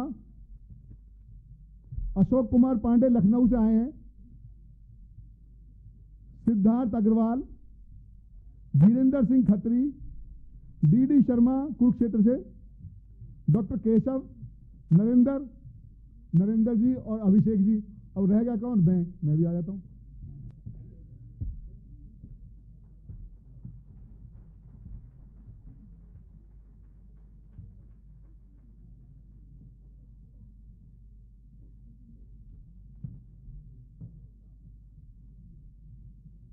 thank you sir. दोस्तों मैं राम प्यारे पांडे जी से अनुरोध करूंगा कि उन्होंने जो अब तक हमारा साथ दिया है, आप उनको कैसा लगा? आदर के योग्य पूरे विश्व में जिनका नाम मैंने कम से कम 100 लोगों से कहा, 75% लोगों ने ये कहा कि वही तो नहीं है जिनका नाम स्मृति के लिए जाना जाता है, मेमोरी के लिए जाना जाता है। और 1.5 महीने से मैं संपर्क में आया। मेरे पास जो आता है तो पहले मैं उसके मोबाइल से नेट ऑन कराता हूँ और ये जरूर कहता हूँ कि विश्वरूप है, बी फॉर बॉम्बे से शुरू करना, क्योंकि बंगाली है। लिखते हैं डॉक्टर लेकिन है इंजीनियर, ये भी बताना मैं भूलता नहीं। जब बिल क्लिंटन का नाम लिया तो उसका उदाहरण हर जगह देते हैं। बिल क्लिंटन की 2-4-10 लाइनें भी सुनाते हैं। उनके 8 ऑपरेशन हुए थे, केवल भोजन से ठीक हो गए। कई सत्रों में जब इनके लेक्चर को सुना जाए तो सत्र के बीच में ब्रेकफास्ट भी हो, लंच भी हो और वही हो जो ये कहते हैं। और मैंने इनसे कहा है कि एनसीआर में मैं 50 जगह ऐसा इंडोर कराऊंगा, लेकिन जो आप बताते हैं वही खाने की व्यवस्था रहेगी। उसके अलावा चाय, कॉफी आदि कुछ नहीं रहेगा। तो डॉक्टर विश्वरूप ने इतनी छोटी सी उम्र में, 42 साल की उम्र कोई उम्र नहीं होती, बहुत सारे ऐसे लोग होते हैं।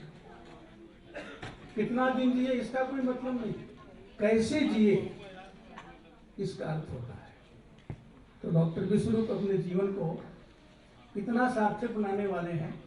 भगवान ये करे, ये 123 साल की किसी महिला माँ को देखने गए थे, उसका उन्होंने उल्लेख नहीं किया, मुझे लगता था कि करेंगे। इसी भोजन से महिला आज भी 123 वर्ष की जीवित है, स्वस्थ है। बताया था वियतनाम में गए थे से मिलने के लिए। इतना विषय इनके पास, इतना अनुभव, इतनी छोटी उम्र में है कि एक सत्र में समाहित नहीं हो सकता। इसलिए हम लोग को सुबह 8 बजे से लेकर रात 8 बजे तक बुलाएं। खाने पीने का इंतजाम हम लोग करेंगे और वही करेंगे जो ये खिलाएंगे। जिस चीज़ के लिए शुरू किया ठीक हो जाएगा, ऐसा मेरा विश्वास है। हम लोगों से आपने किताब इसलिए कराया वो जीवा के लिए कि कैसे टेस्टी बने। उनकी श्रीमती जी इसी पर रिसर्च कर रही हैं, इन्हीं के द्वारा ये लिखित है और आज कुछ लोगों को खिलाया भी। मैं अपने को बहुत कृतज्ञ मानता हूँ, धन्यवाद देता हूँ। डॉक्टर साहब और उनकी टीम ने मुझे आज इस कार्यक्रम में बुलाया और मेरा आदर भी किया। बहुत बहुत धन्यवाद। तो ये तो पता चल गया कि हम किसके गुलाम हैं, किसके गुलाम हैं हम। आपका जो टेस्ट है, जो स्वाद है, आप उसके गुलाम हैं। तो दोस्तों, इस विधा को और कैसे आगे बढ़ाएं, निश्चित तौर से जो विश्व रूप है, विश्व का जो रूप है वो कौन हो सकता है। अभी तो बताया पांडे जी ने, विष्णु भगवान, उसके जो रूप हैं विश्व रूप। लोग पुनः एक बार उनको बुलाते हैं और आपको ठीक करने की आगे क्रिया बढ़ाते हैं, विश्व रूप। Thank you Mahesh ji.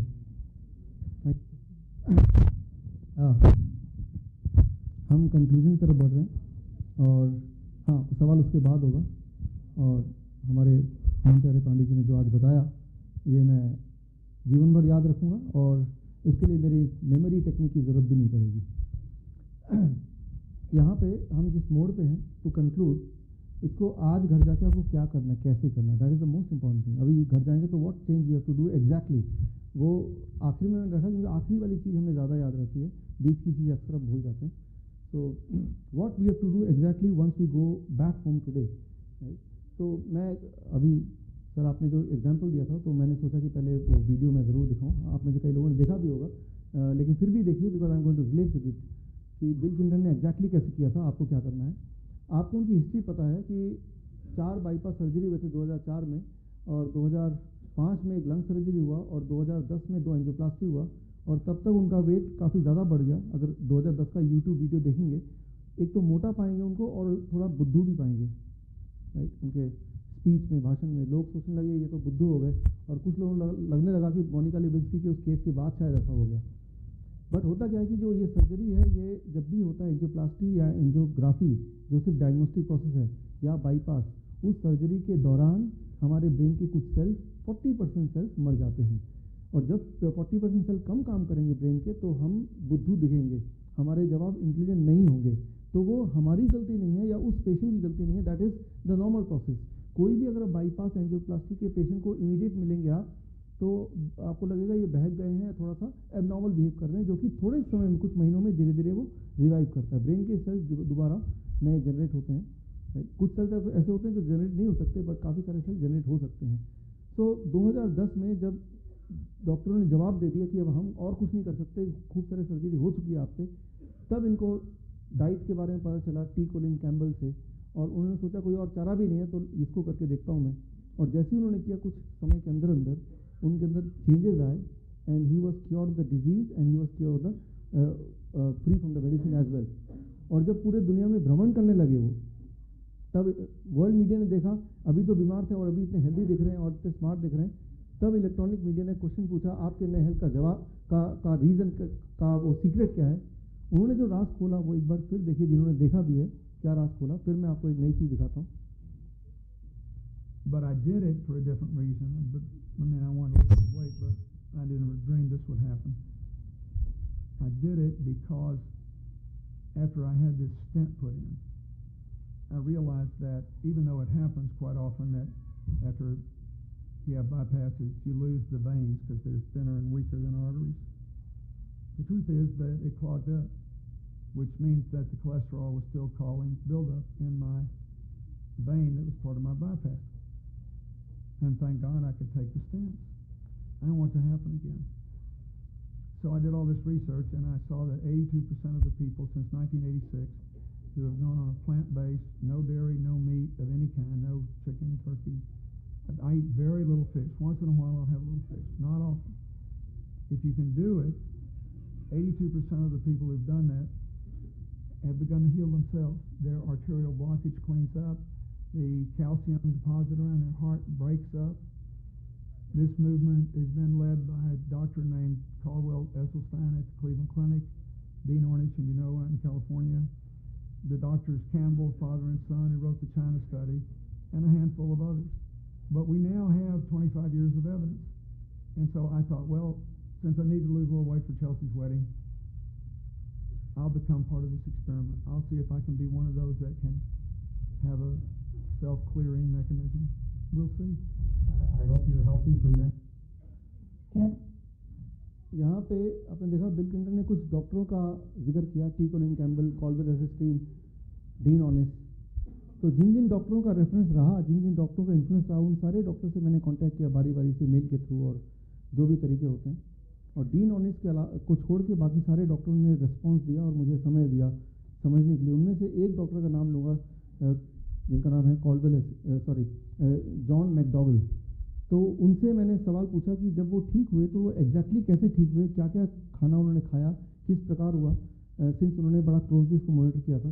तो उनका जवाब आपके सामने मैं रखता हूँ, उन्होंने क्या जवाब दिया, आप उनकी भाषा में देखिए क्या what he said about bill Clinton, the president of USA, the former president of USA. And one of the newsletter, you have written a letter to Bill Clinton. Oh, Bill Clinton, sure, Bill Clinton. Bill Clinton became vegan as a result of multiple problems. Our 42nd president. Right.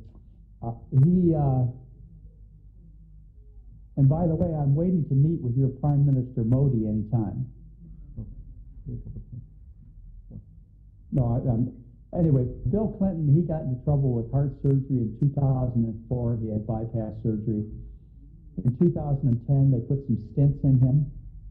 And after his stent procedure in February of 2010, he decided to change his diet. And he changed his diet to the kind of diet I recommend. I think I was of influence, but there are other doctors who I'm sure were more influenced, like Dr. Dean Ornish and Dr. Caldwell Esselstyn. And he changed his diet in March 2010. And Bill Clinton is a powerhouse. he's more handsome, more powerful, more strong looking today, which is 5 years later, than he was. Yeah, and the whole reason is he became vegan. He eats the kind of diet that I read. तो यहाँ पे आपने देखा वो जिन डॉक्टरों के देखरेख में रहे उनमें से एक डॉक्टर का ये आपने मेरा लिया हुआ इंटरव्यू, तो ये बहुत लंबा है, यूट्यूब में आप देख सकते हैं पूरे detail, how he got cure of the disease, step by step उन्होंने क्या किया। तो उसको सिंप्लीफाई करते हुए आपको क्या करना है वो बताने वाला हूँ मैं अभी। That is I will take another 3-4 minute to conclude. ये रेसिपी बुक तो उनके लिए है जिनको टेस्ट का भी ध्यान रखना है, लेकिन एक इंटरेस्टिंग मैं एग्जांपल देते हुए आपको समझाना चाहता हूँ।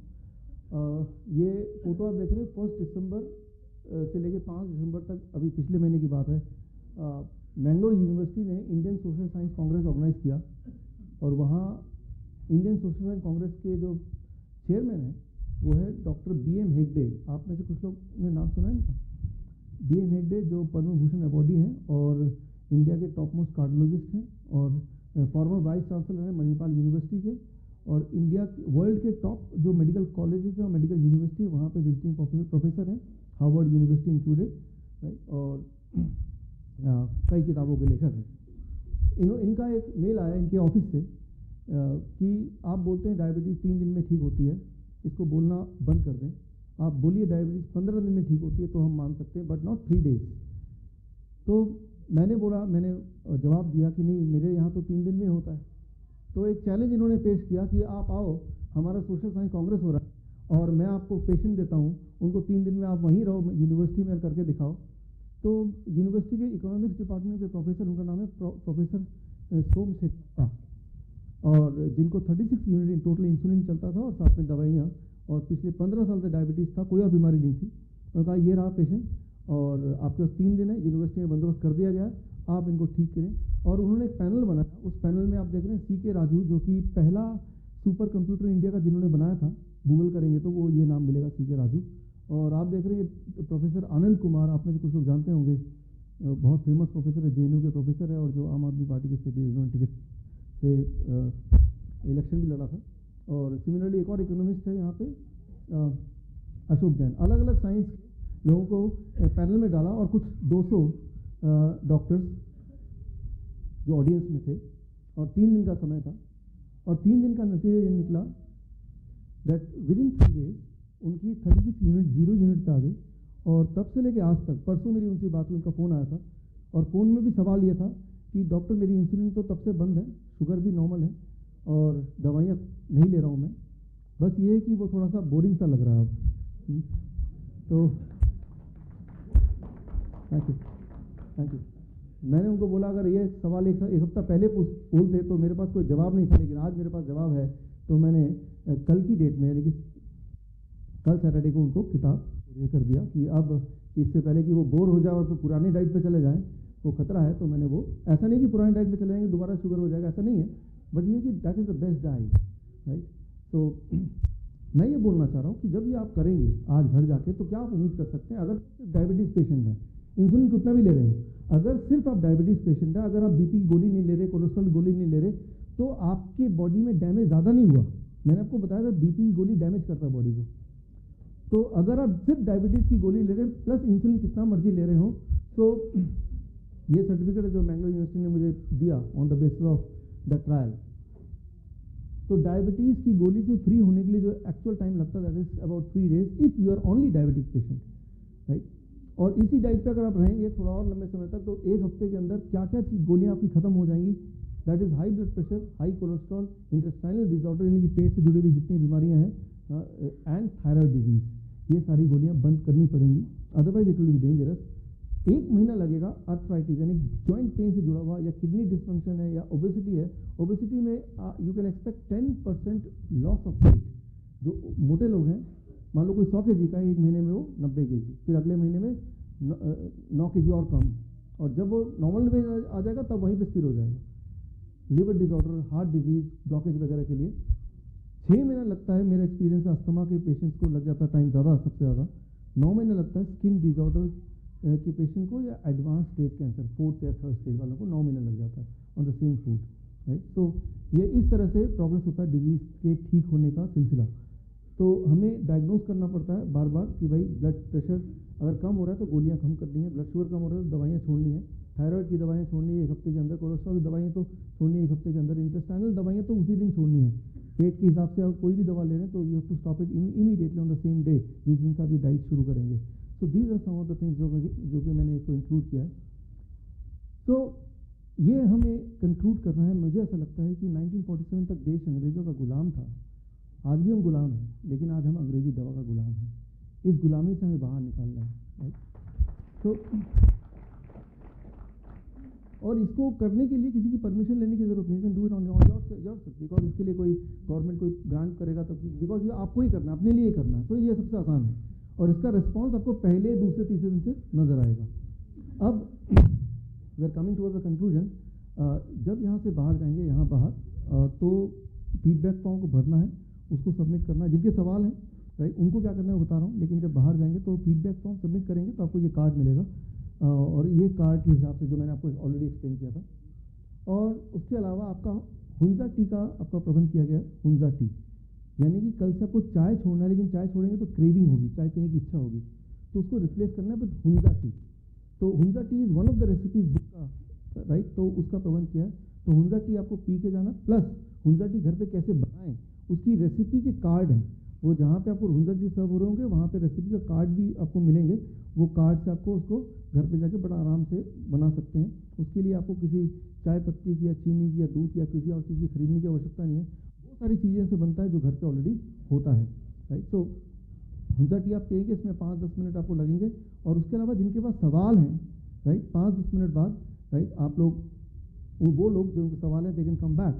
और जो लोग फर्स्ट रो में जो बैठे हैं या जो हमारे चीफ गेस्ट के इन्वाइटीज़ हैं, वो लोग जो अलग अलग शहरों से आए हैं, आप यहाँ से एंटर करके ग्रीन रूम में जाएंगे और 10 मिनट में आपके साथ रहूँगा, राइट। तब तक कि आप हुंजा टी का एंजॉय करेंगे and then I will come back either here, और अगर यहाँ कोई लोग नहीं आते तो मैं बाहर आ जाऊँगा आपके सवालों का जवाब देने के लिए, राइट। तो मैं उम्मीद करता हूँ कि आप इसको आगे बढ़ाएंगे, पहले अपने लिए फिर लोगों के लिए। हाँ, हुंजा वाला कार्ड भी फीडबैक फॉर्म जहाँ जमा कर रहे हैं वहीं मिलेगा। तो हम दोबारा मिलेंगे। All the best. Thank you friends.